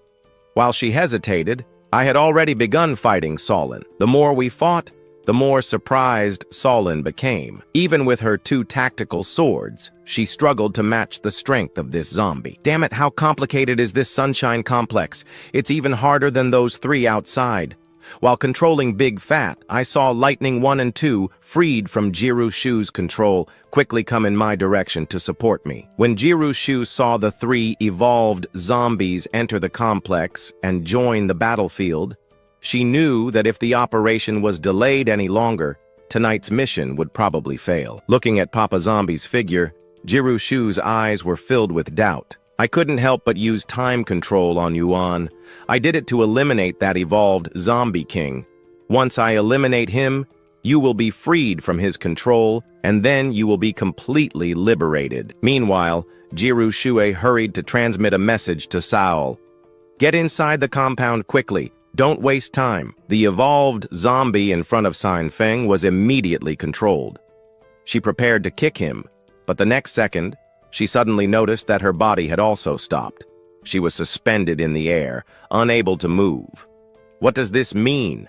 Are you attacking your own companions too? At that moment, Jiru Shu's voice echoed in San's mind. You can't touch this zombie. Among zombies, but Jusui ignored Solin's doubts and just kept transmitting his message. Remember what I just told you, in Jiru Shu's tone. Shaolin perceived a slight hint of threat.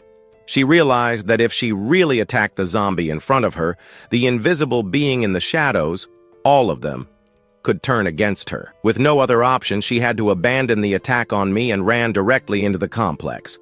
I immediately wanted to follow her, but I discovered that my body was once again restrained by a cursed force. Stop right now! At that moment, I understood. Even while I was struggling with my three zombies, her main objective was to break into the Sunny complex. But now, I was only worried about the safety of the little one. However, I couldn't do anything. I could only stand there, watching helplessly. San quickly entered the Sunny complex. This time I won't let you escape. I let out a heart-wrenching howl in the middle of the night. This sound would shake anyone who heard it. The terrifying sound made the nearby zombies tremble. Jiru Shu, standing atop the building, saw the zombie leader letting out roars of extreme fury without ceasing. Her heart filled with guilt. She never imagined that one day she would attack the zombie leader. Everything I do is for your own good. You just have to survive this night. After that, everything will get better. For the first time, she felt something toward the zombie leader as she watched his figure from behind. Jiru Shu's eyes filled with tears. However, she soon pushed those feelings aside. It was like being a headless fly, not knowing where to start. She quickly sent another transmission to Sign inside the complex. The Zombie King is cunning and deceitful, although he is also intelligent. Therefore, the place where the Zombie King is hiding must be heavily guarded by zombies. Those zombies will do anything to stop you. That proves that this Zombie King is definitely still inside the Sunny complex. Jiru Shu's eyes burned with fury. The thought that her zombie father had been used as a pawn by this Zombie King filled her with the desire to tear him apart. This also further strengthened Yiru Shu's determination to kill the Zombie King. Keep searching inside the complex. If you find a place where a large number of zombies are desperately trying to block your way, that will be the Zombie King's hideout. Shaolin, hearing this, thought it made sense, nodded, and followed Yiru Shu's instructions to search carefully. Although I was restrained by a mysterious force and could not move, there were still several puppets inside the complex.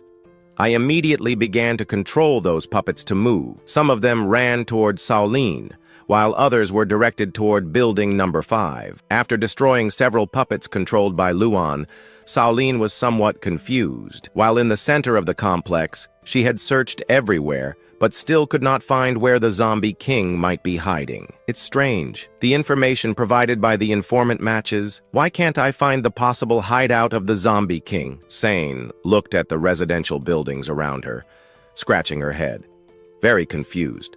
Meanwhile, Yiru Shu also continued to observe the situation from above. Her capabilities were limited. She could not control so many zombies for long, so she had to speed up the process. She needed to finish off the Zombie King as soon as possible. Suddenly, Yiru Shu was astonished to realize that there was a large group of zombies gathered in one place. But that place where they were gathered was building number 5, where she had spent much time with her zombie father. What is going on with these zombies? Why are they all in front of my building? Seeing the zombies in front of building number 5, Yiru Shu was puzzled. Inside the Sunny complex, whether evolved zombies or normal zombies, they were all basically under the control of the Zombie King, hidden in the shadows. In this situation, many zombies should be protecting the Zombie King. Yiru Shu remembered clearly, even though the Zombie King could control the zombies, his combat ability was not particularly strong. If the Zombie King were attacked up close by an evolved human, he could be in danger. This is very strange. I've checked all the rooms in building number 5, and there are only the supplies my zombie father brought. What is going on with this group of zombies? While Yiru Shu remained confused, I had followed their instructions and found building number 5, where the zombies gathered. Seeing how firmly they guarded the building, an expression of determination appeared in Shaolin's eyes. It seems that the Zombie King, capable of controlling the zombies, is hiding inside building number 5, I thought. Under my control, many zombies emitted furious warning growls. "We must eliminate the Zombie King!" Sain shouted angrily, and then, brandishing her tactical knife, she ran toward building number C. I stood in front of building number C, watching as Sain ran quickly in my direction, filled with fury and surprise. Initially, my intention was to defend the entire complex, but I did not expect this evolved human to have such strange abilities, this power that made my body freeze and become rigid. With no other choice, I had to retreat and withdraw to building number 5. None of that matters to me. The only thing I cannot allow is for these 2 evolved humans to disrupt my little Kiki on the 7th floor. Since they do not respect my warning, we will fight to the end. I have been dead for a long time. Even if I lose my life again today, I will not allow them to take a single step into building number 5. However, just when I was about to succeed, that strange force once again took control of the 3 zombies. I roared in rage, gripped my machete tightly, and lunged forward with my great combat skills. But I was deeply enraged that, despite my desperate efforts, the tactical knife in her hands approached quickly, heading directly for my neck. "This time you will die, won't you?" Sain sneered coldly, but in the next second, she was stunned. Suddenly, she also became immobile, which made her expression turn grim. Then Sain pretended to stumble, losing her balance as if she were about to fall backward. As expected, seeing this, I raised my knife to attack. The invisible being once again took control of the zombie. Shaolin seized this opportunity and attacked with her long knife. Now enraged, Cyan shouted, "This is the last straw! Whose side are you really on, Yiru Shu?" Yiru Shu also responded in a cold voice. "I already told you, you cannot touch this zombie." Sensing the other person's cold tone, Shaolin began to suspect. In silence, this invisible being, as evolved as it was, had decided to join the human team as a police officer. During the rescue missions, it had seen many survivors who lost their loved ones. Many people could not accept that their loved ones had turned into zombies. They still thought it was a disease and did not want to attack them because of the weight of family ties. These people refused to accept the fact that their loved ones were already gone. Now, Saulin also saw this invisible being as someone like those he had known before. After imagining a tragic scene of family separation, a spark of compassion shone in Saulin's eyes. This invisible individual was too indecisive. Saulin sighed silently. It doesn't matter. Since you can't make a decision, let me help you cut all ties with the painful past once again. This mysterious force immobilized me. I saw Saulin's knife approaching my forehead. I struggled with all my strength, but it was useless. At that moment, the image of the adorable Xiaoqi appeared in my mind. Xiao, I'm sorry. Dad did everything he could. I didn't expect to break my promise. It was my fault for not being able to protect you. Just when Saulin's knife was about to pierce my skull once again, Jirushi immobilized her. I already said, you can't touch him. Jirushi's voice was full of anger and even contained a trace of murderous intent. With no other choice, Saulin stopped fighting the zombies and decided to head toward building number 5. At the very least, she had to finish off the king of the zombies tonight. Everything seemed to be a futile effort. When I saw Saulin trying to reach building 5, I raised my machete to stop her. Building 5 is my last line of defense. I will not allow anyone to enter. But just when I swung my machete, that strange force descended again. Facet! I'm going to kill them. Let me go if you're brave. Let's fight properly. From afar, Yerushu observed my desperation and felt confused. Why is Dad acting like this today? Normally, I see him hiding among the zombies. Why is he fighting so desperately against the evolved ones today? My strange behavior today left Yerushu completely perplexed. Is the king of the zombies really in Building C? Even though I checked every floor and every room of Building C, there are only supplies. More supplies. Where is the trace of the king of the zombies? Are these zombies protecting the supplies that their own father gathered? Are those materials useful to zombies? What is really inside Building C? Could it be to protect me? While Yerushu reflected, she suddenly stopped. Something occurred to her.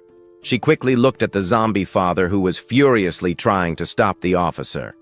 At that moment, the zombie father's face had become incredibly pale. This terrifying appearance was something Yerushu had never seen before. Yerushu was petrified for a moment. Dad was so desperate that he was even willing to hurt himself, to protect not the king of the zombies, but me, who is on the 7th floor.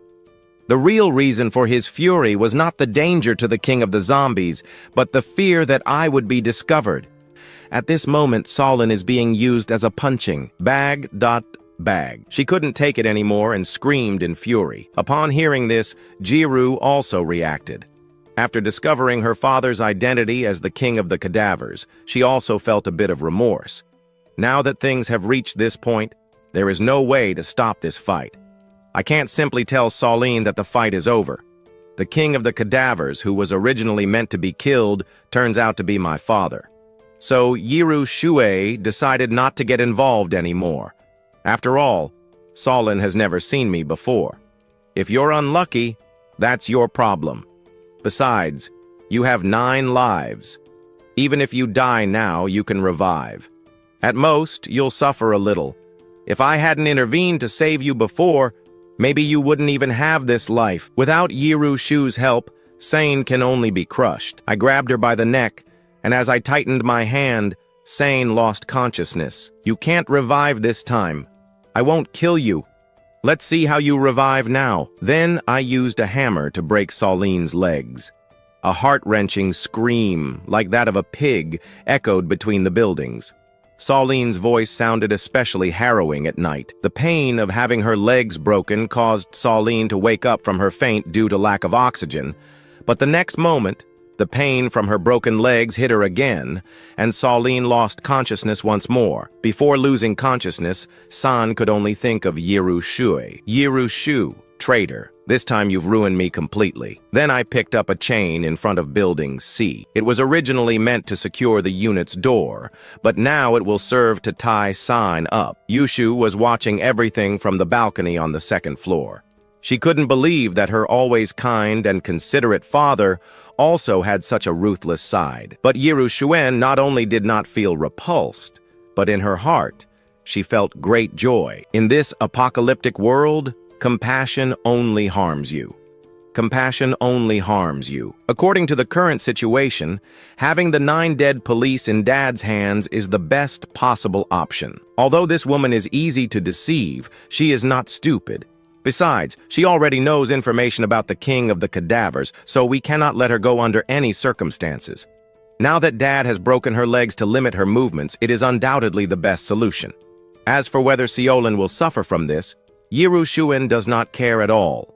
In her heart, her father has always been the most important. Dad's identity as the king of the cadavers must not be revealed under any circumstances. She is determined. If she can obtain power strong enough, even if Dad's identity as the king of the cadavers is revealed, she will be able to protect him without problems. Seeing that the 9 dead police has been captured by Dad, a large number of cadavers have gathered beneath Building C. So she had to use her telekinesis to lift herself up, and without being detected by other cadavers, she managed to reach the roof of Building C. Carefully, she returned to the room. Then Yiru Shu closed the bedroom door, pretending to be asleep. After dealing with Solin, I sent cadavers to patrol the neighborhood. I took Solin to the 6th floor of Building C to prevent her from committing suicide and also tied her hands. After doing this, I returned to the 7th floor. Opening the door, I saw Asia Aoki sleeping soundly in the small bed. As long as you can grow up healthy and strong, Dad is willing to give his life for you. Then I gently closed the door. Yiru Shui opened her eyes. In her clear and bright eyes, there was an extremely complex emotion unusual for her age. Dad is still the same as before. What is Dad's evolution ability after awakening? It is likely that after the apocalypse, he will become cannon fodder. But now I no longer have to worry about that. Yiru Shuen couldn't help but remember those powerful lords of the cadavers she saw in her past life. Each of them was extremely cunning and deceitful and very attached to their own lives. Around the king of the cadavers, there was always a crowd of evolved cadavers to protect him, fearful of the slightest danger. But so far, by my side, there is only Dad. No other cadaver has approached since then. Yiru Shua understood in her heart that this was undoubtedly because Dad retained his human consciousness, which controlled everything. That's why he didn't want other cadavers to approach me. This feeling of being treasured deep in the heart is something he experienced this precious family bond in his past life. Something that Jusue deeply valued. Dad, don't worry. You're not alone now. I'm here by your side. From now on, I'll be your strongest bodyguard. I also began to reflect on the events of the night. I can't understand it. These 2 people. One can die, and then come back to life with several times more strength. The abilities of these 2 guys are becoming more and more incredible. Instead of taking advantage of the chaos to become famous, why do they insist on messing with my sunshine community? Could it be that they are here specifically to confront me? I don't think they've discovered me. That strange force that was restraining me has finally disappeared. It's probably because that evolved one has reached the limit of his energy and can no longer use it. It seems that I must quickly control a second-stage combat corpse.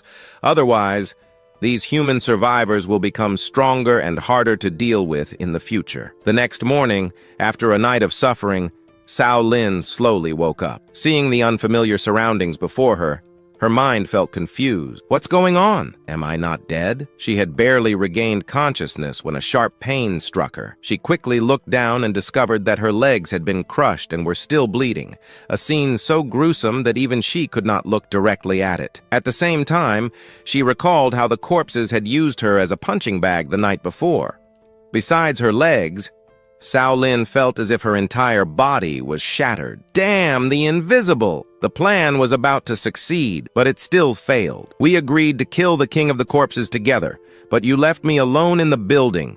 You idiot! This time, Cao Lin experienced what it meant to not fear a powerful opponent, but to fear an incompetent ally. But she didn't even know what the other person looked like.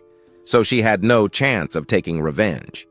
After complaining for a while, Cao Lin, enduring the pain throughout her body, began to observe her surroundings.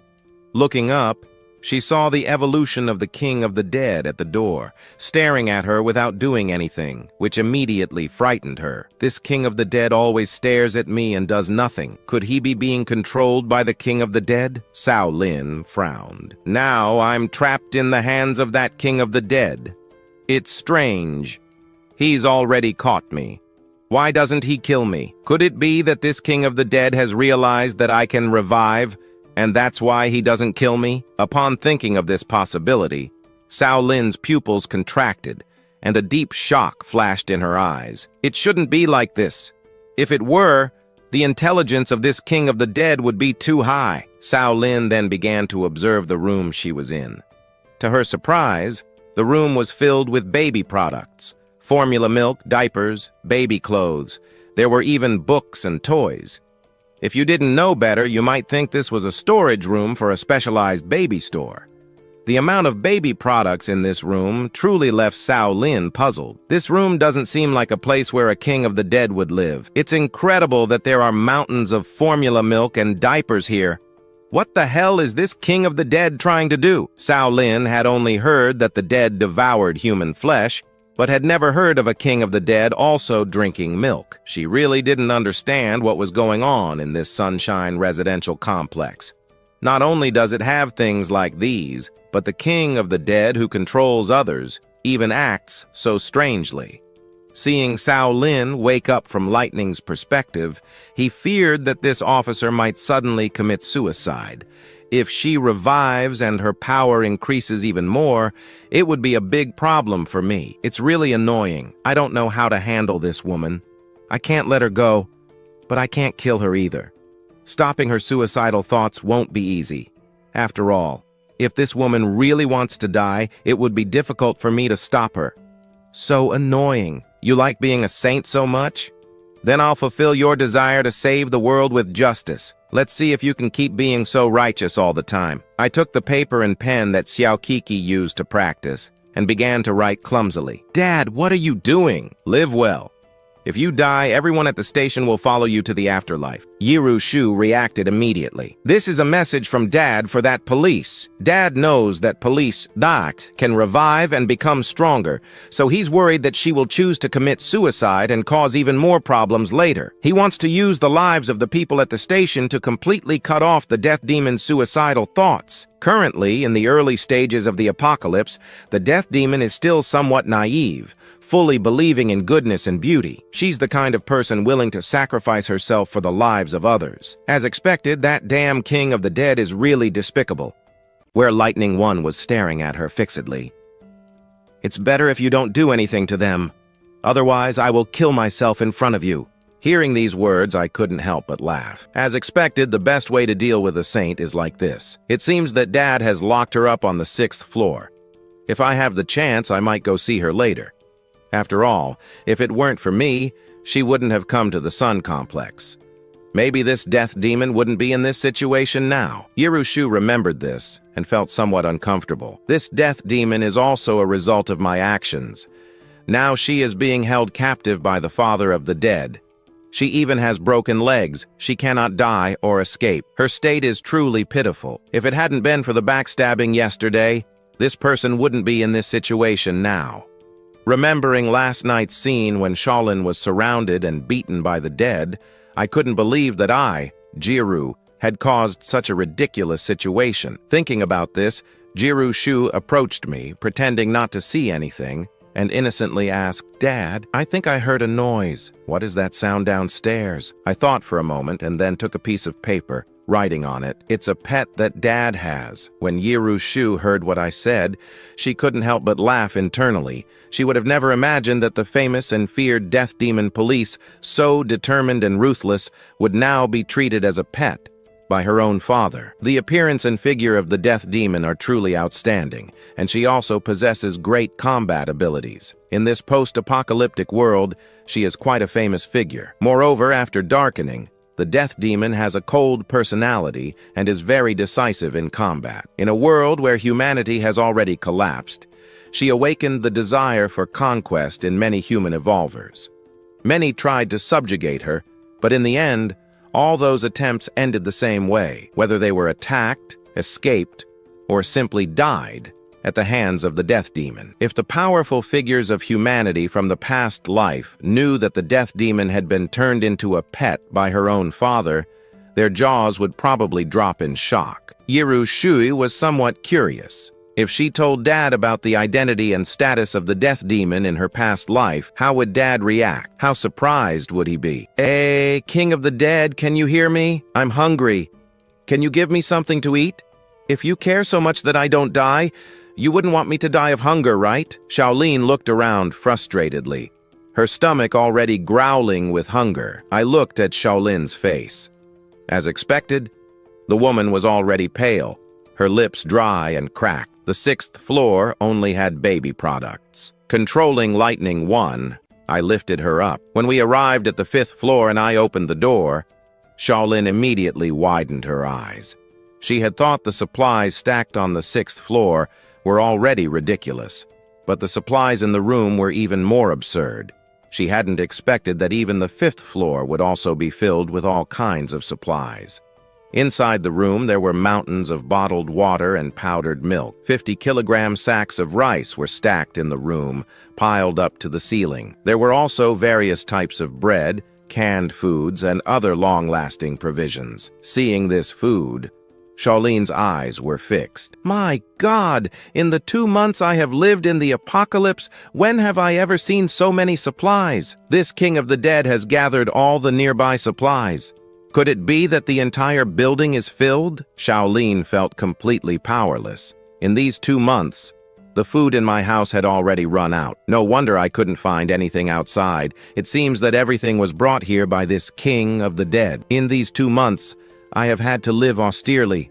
What kind of life is that? But right after, Shaolin frowned. Human survivors go out searching for food. Shaolin really couldn't imagine what else could happen. Right at that moment, Lightning 1 threw her to the ground. The pain made Shaolin grunt. "King of the Dead, this isn't over. I recommend that you be kind to me. If you kill me, don't blame me." But before Shaolin could finish her sentence, Lightning 1 directly hugged her. Without thinking, Shaolin began to open a package, devouring a piece of bread and gulping down some water.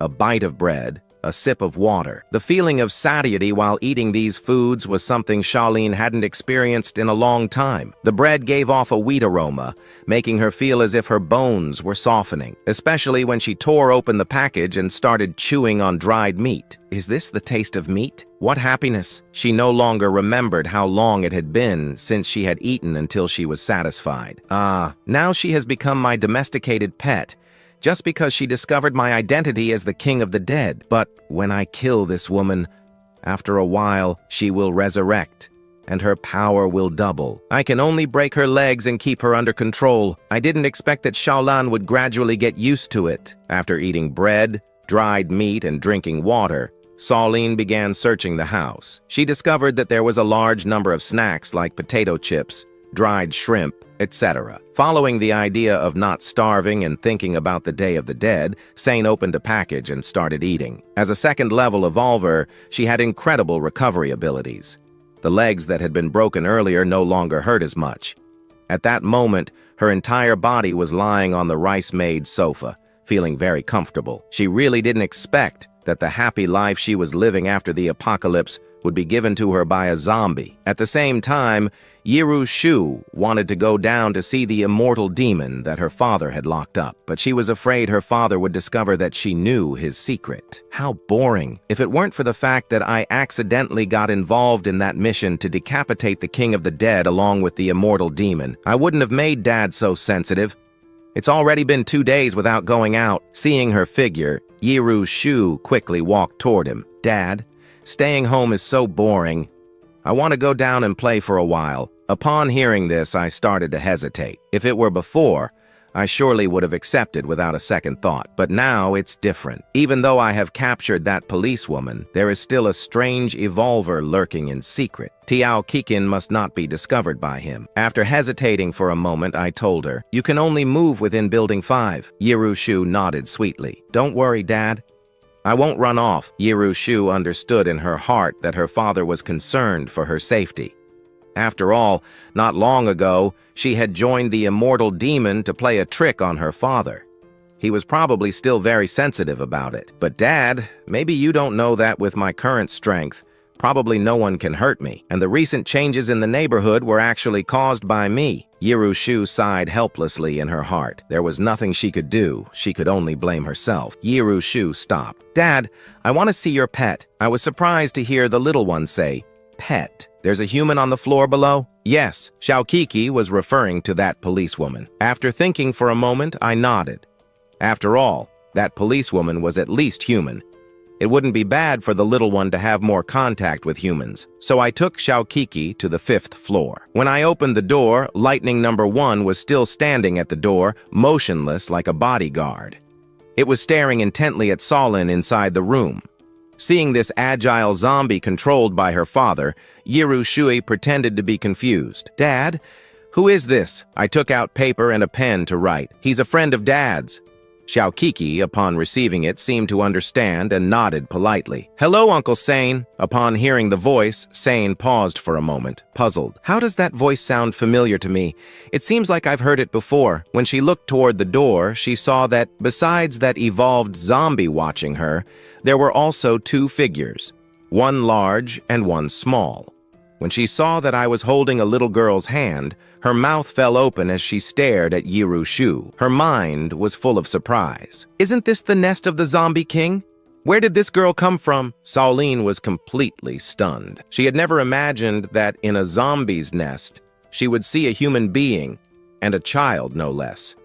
It had already been more than 2 months since the apocalypse. San had lived through countless life-and-death moments and had witnessed all kinds of terrifying zombies. She knew very well how terrifying the attraction of a living human was to zombies. These bloodthirsty creatures would tear a human apart in a frenzy, filled with an almost mad desire for human flesh. Zombies' eyes were normally completely changed, either blood-colored or completely black, but the girl's eyes in front of her were perfectly normal. Clearly human. However, what shocked Solin the most was that this pure and beautiful girl was holding the hand of a zombie. What kind of combination is this? Sain looked at Yiru Shui and then at Lu Chuan beside her. At that moment, she felt like her head was about to explode. What is going on with this girl? It can't be that he wants to raise her to eat her later, right? That would be way too high a cost for just one meal. While Sain kept observing Yiru Shu, Yiru Shu was also carefully observing her. That would be way too high a cost for just one meal. While Solin kept observing Jusui, Yiru Shui was also observing her closely. At that moment, Solin was tied with iron chains. Although she wasn't completely immobilized, her movements were clearly very limited. In that room the whole time, she seemed completely broken. Recalling how she once looked in her police uniform, so beautiful and captivating, and seeing her now so miserable and pitiful, Yiru Shu also felt somewhat embarrassed. The 2 women, one big and one small, looked at each other in silence. Jusui was the one who broke the silence. Looking at this policewoman who was once so fierce and ruthless in the last days of the apocalypse, Yiru cast her a slightly mocking look. So, you're the pet that Dad keeps on the lower floor? Pet? You're calling me a pet? I'm a police officer, an evolver. When did I become a pet? But soon, Solin realized something even more important. The words of Yiru Shui. Dad? Sane frowned and asked with some doubt. Little one, who is your dad? Upon hearing this, Yiru Shu looked at Lu Chuan beside her but did not directly clarify their relationship. She only stared at Cao Lin. She showed an innocent and pure smile. My dad is just my dad. Upon hearing the little girl's words, I couldn't help but admire her in my heart. Xiaokiki is so intelligent. At such a young age, she already knows what it means to be cautious. Daughter, you are truly a prodigy. You definitely have the potential of a great emperor. At that moment, Zolan also recognized me. Isn't he one of the evolved zombies under the King of the Dead? And besides, Isn't he a familiar of the invisible? His body was struck by a bunch of zombies. How can he be so calm in front of this little girl? Why does he seem so calm in front of this little girl, yet in front of me? He is so fierce and violent. Yiru Shui observed the police officer, who now looked quite disheveled, and then gently asked, "Daddy's pet, what is your name?" "My name is Solin," Solin instinctively responded politely. But then she quickly realized, "I am not a pet, so your name is Solin. Seeing the uniform you're wearing, you must be a police officer, right?" Yiru Shui asked, with a very innocent expression. Seeing Yiru Shu's tender expression, at that moment, Solin didn't feel much distrust and immediately responded with pride. "Of course. As a police officer, I have saved many people since the apocalypse." Seeing Solin's proud face, Yiru Shu shook her head in her heart. This police officer is definitely, as they say in past life legends, easy to deceive. "Little one, can you tell me what your name is? And where did your dad go?" Yiru Shu looked at Shaolin. "Dad says my nickname is Xiaokiki. You can call me that too." After saying this, Yiru Shu smiled innocently at Shaolin, leaving her speechless. Shaolin thought that the little girl was simply too naive and adorable.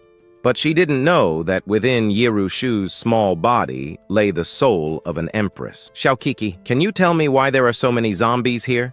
And besides, you live here with your dad. Aren't you afraid that the zombies will harm you?" After thinking for a moment, Solin finally asked, "These zombies have tormented me enough. She doesn't understand how this little girl can get along so well with them." However, Yiru Shu acted as if she hadn't heard anything and changed the subject. Shaolin, on her part, also felt helpless. "Auntie, at your age, do you have children?" Yiru Shu approached Shaolin and, tilting her head, changed the topic. "What did you say?" Shaolin was completely surprised. She didn't expect such an adorable little girl to hit her with such a direct blow. "What do you mean, at my age? I'm 24 years old, please. Little one, don't you think you're being a bit cheeky?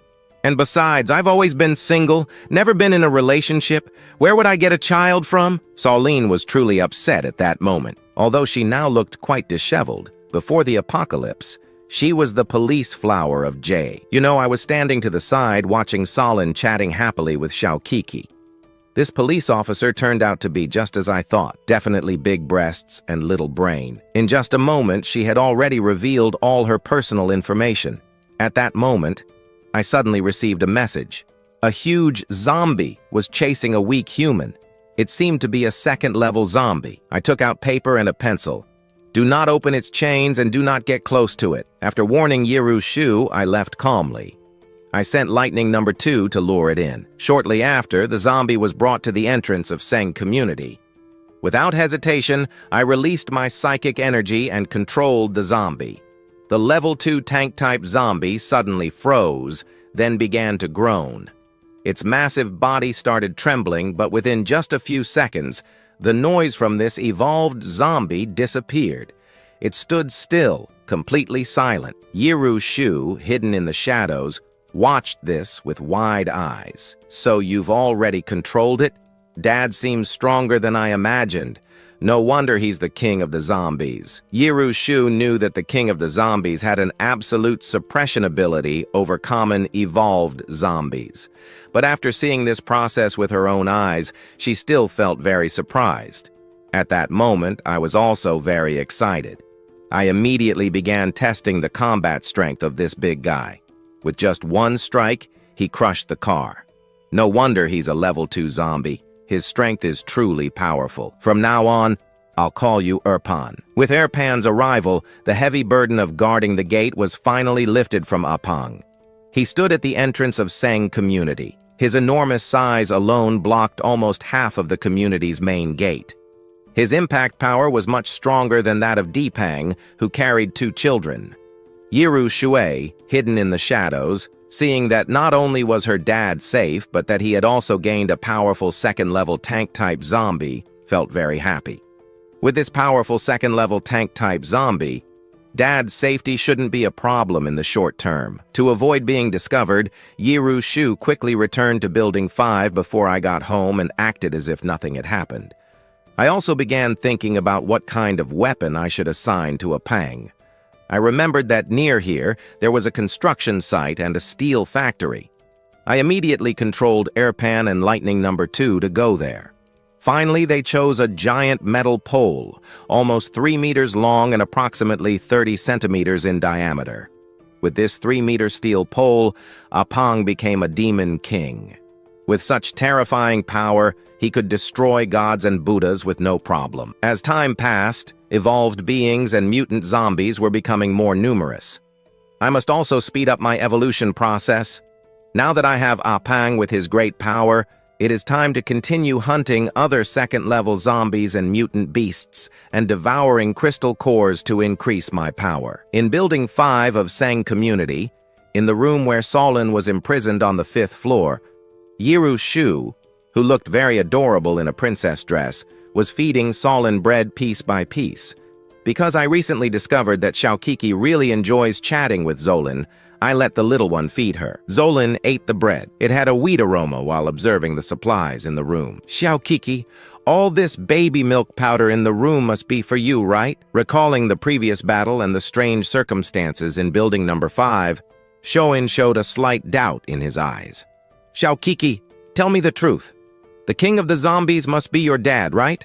However, upon hearing Solin Yiru Shue's question, she only displayed an innocent and pure smile and continued stuffing bread into Solin Yiru Shu's mouth. Yiru Shu smiled to herself. It seems this police officer is not so dumb, but getting information about my dad out of me is impossible. After giving bread to Solin with great kindness, she brought a straw and gave her mineral water. Looking at the supplies piled up around her, Sane couldn't help but smile bitterly. I never expected the most comfortable days I've had since the apocalypse to be in the territory of the king of the zombies. After these 2 days of frequent contact, the 2 women, one big and one small, talked a lot.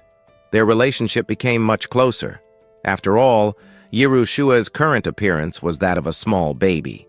Sane, seeing the adorable Yiru, practically had no defenses. Upon knowing Yiru Shu's real age, Sane felt like her worldview was about to collapse. What kind of child under 1 year old can run up and down the stairs and still communicate normally with people? Is this even reasonable? However, immediately after, Solin looked at Yiru Shu, and a hint of compassion and pain appeared in her eyes. If I ever get the chance to get out alive no matter what, I must take Xiaokiki with me. Looking at Sane, Yiru Shu lifted her head and showed an innocent smile. Auntie Solin, if you could leave, what would you like to do? Call me sister. Sister, I'm a police officer.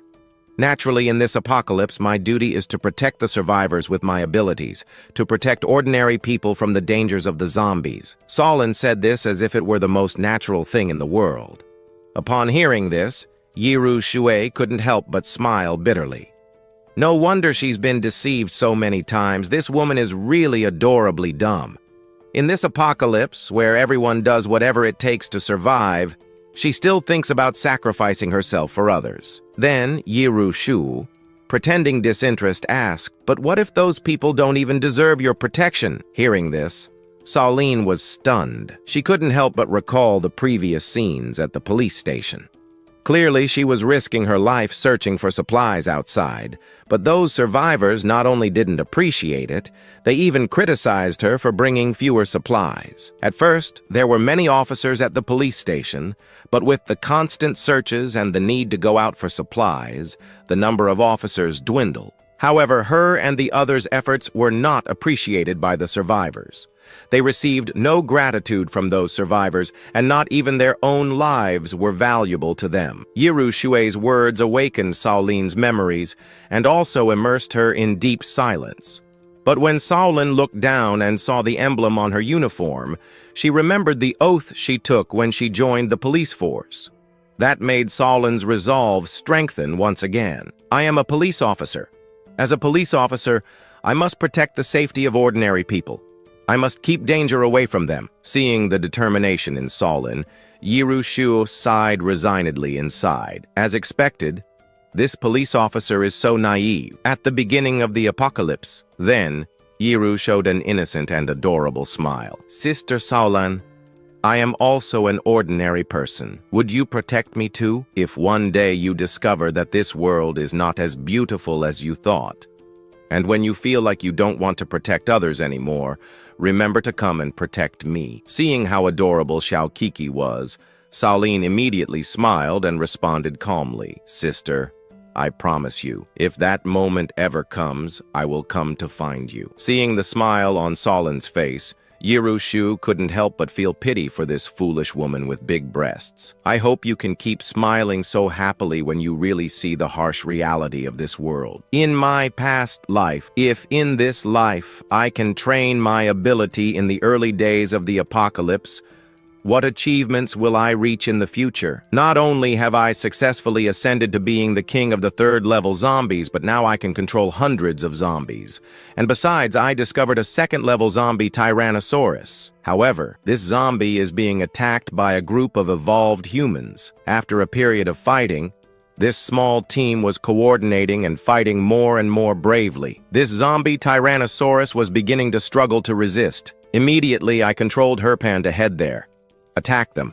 The more intense their attack. With more bravery, this zombie Tyrannosaurus began to not resist anymore. I immediately controlled Herpan to head over there. Hit it. The more intense the attack, the better. I'll show them what it means for the mantis to hunt the cricket and the nightingale behind. And Rushu saw me sitting on the sofa without moving. "Dad, have you encountered some special problem?" Yerushua quickly ran to the balcony and looked toward the complex through the window.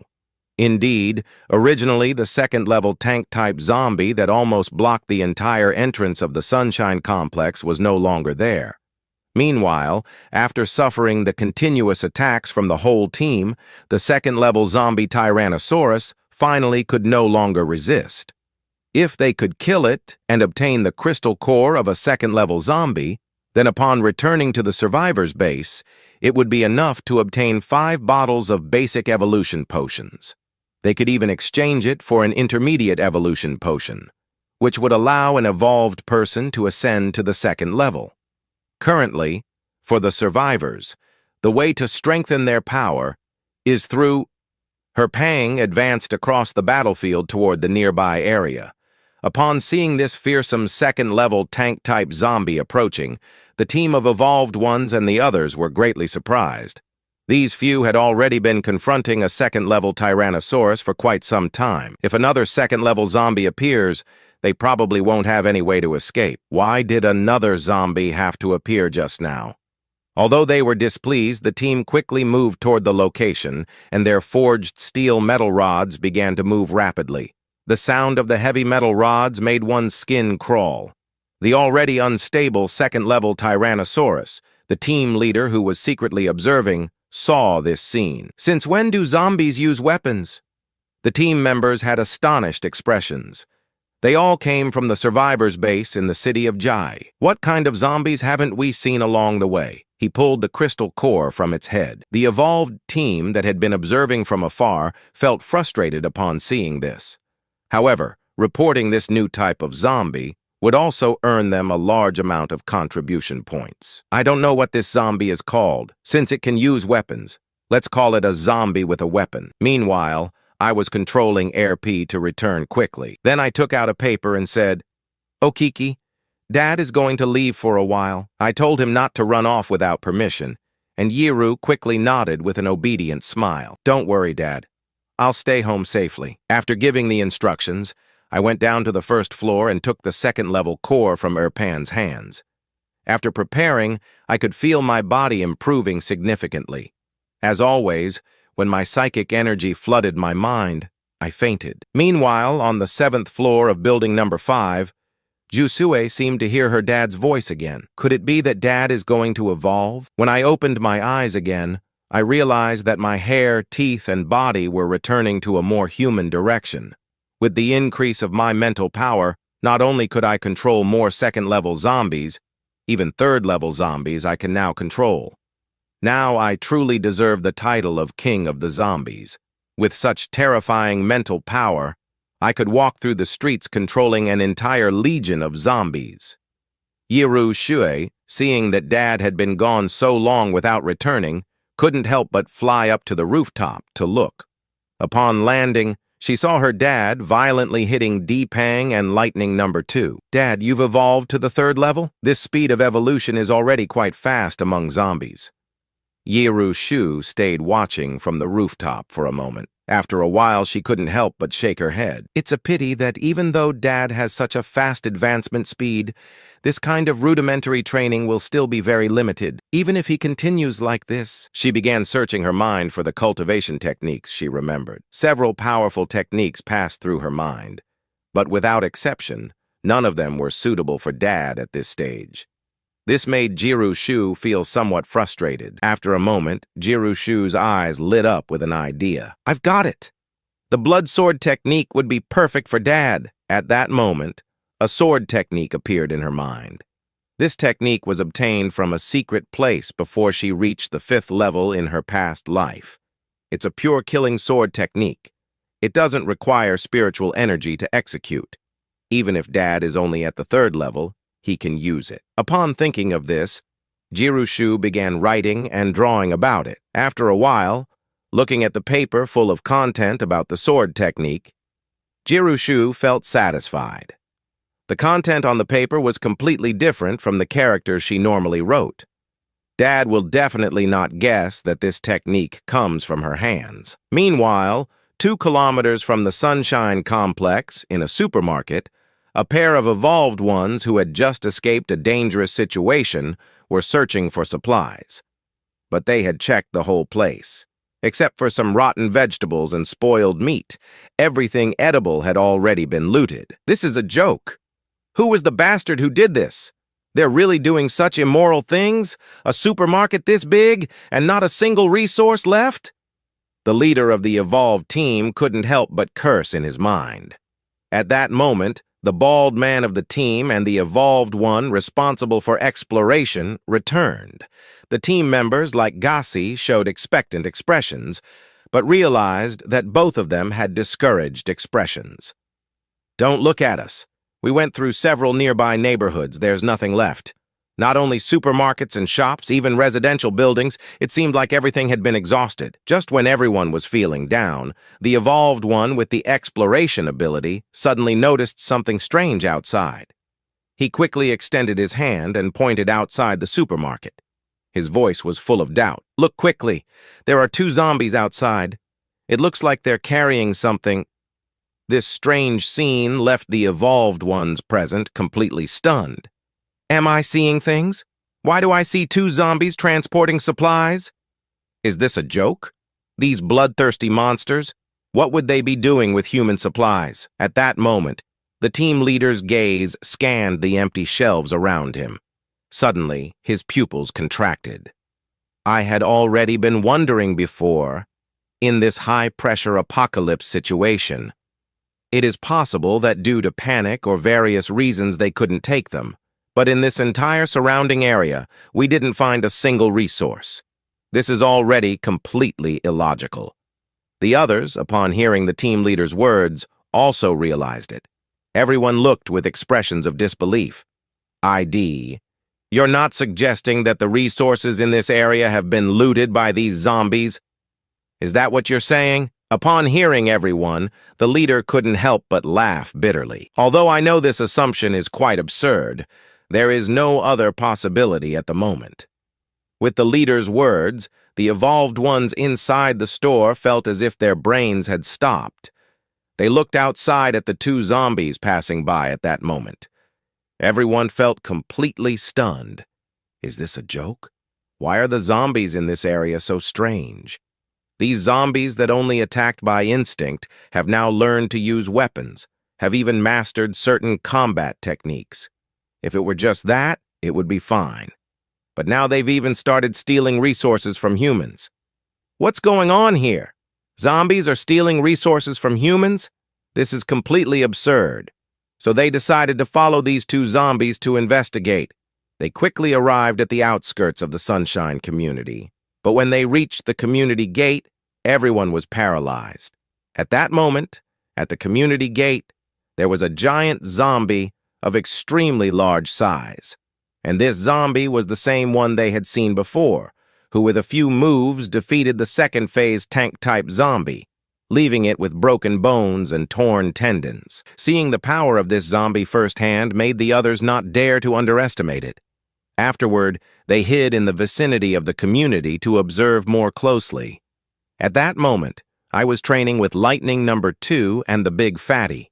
At that time, Jirushu appeared again on the roof of Building 4.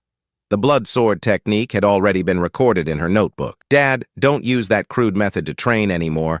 I hope this sword technique helps you." Jirushu immediately used her mental power to launch the notebook she had organized herself from the sky, letting it fall. It landed precisely at my feet. This object that suddenly fell left me stunned. I was completely surprised. What's going on? A notebook fell from the sky. However, upon opening the notebook, on the first page was written the word blood sword technique. The blood sword technique is divided into 5 forms: deadly slash in the sky, bloody slash of the sky. This sword technique can even create ghostly shadows to attack the enemy's consciousness with a mental strike. It's incredible that such a mysterious sword technique exists in this world. It truly is amazing. I looked around again. It's really strange. How could such an incredible technique fall right at my feet? However, this notebook is very similar to Shaoqi's, although much prettier than his. The little one always writes for fun when he has nothing to do. Both the cover and the inner paper are almost identical. Although I don't know where this manual came from, it's impossible not to train with it. It's as if it came to me for some reason. The members of the evolution team hiding around the Sunshine community finally understood. No wonder we didn't find a single resource here. Everything was taken by these zombies. So they decided to secretly climb the outer wall. They were planning to make a big move. After I finished training the blood sword technique, the little one quickly ran to my legs. Make some food for Sister Solin, too. Jirushu kept thinking about how to attract Solin and give her some care. In this post-apocalyptic world, providing some support can often win the other person over greatly. Besides, the current 9 Deaths Magic Police is still in the stage of being naive and trusting people due to her large chest. I nodded, then also made a portion for Solin. But at that moment, I suddenly felt a change in my mind. According to the patrols around the neighborhood, someone had entered the area again during the night. At that moment, the group hid in the green strip and surrounded it. But when ordinary people saw the large number of zombies patrolling like soldiers, they immediately got goosebumps. What's going on here? Is this a zombie hideout? The evolutionist in the team responsible for healing quickly looked around and then quickly said to the leader, "Captain, I feel like something's not right. We should retreat. We've never experienced a situation like this." "He's right. Let's not risk our lives for some supplies. Let's not put the lives of our brothers at stake." After hearing his words, the others nodded. But surprisingly, the captain was not afraid. Instead, he was very excited. He had the feeling that this neighborhood was not ordinary. It might hide some amazing secret, and his team could be the first to discover it. Surely, they would obtain great rewards. However, at that moment, the survivors felt a chill down their spines. They sensed that danger seemed to be approaching. The 3 quickly hurried. "I have the feeling that something is not right in this neighborhood. Yes, these zombies are not so simple. There are evolved Do-level zombies here, and so many common zombies. Even if we all go together, it's very possible that we are no match for them." The team leader, after being convinced by the others, nodded. He decided to take this information outside. What he didn't know was that I had already prepared a trap, waiting for them. He didn't know when, but I had already reached his back. This sudden scene made everyone tremble in fear. Then a large number of zombies began to surround the survivors like an army. If it weren't for their appearance, one could really think they were a group of living human soldiers. These little zombies, without saying anything, directly launched themselves to bite the others. "Damn it, brothers! Let's get out together!" The leader of the survivor team at that moment swung the large sword he had in his hands and led the others to escape. But the densely grouped zombies made them feel completely desperate. Only Lightning Number 2 was seen moving his knives like thunder in the dark night, releasing cold flashes. The healing evolver, who had a somewhat weaker ability, was decapitated by Lightning Number 2 in a single encounter. But at that moment, Big Fat had already arrived running with his double hammer. With his strength, Each blow made Gank and the team leader retreat 2 steps. He looked at these survivors. These guys dare to harm my neighborhood.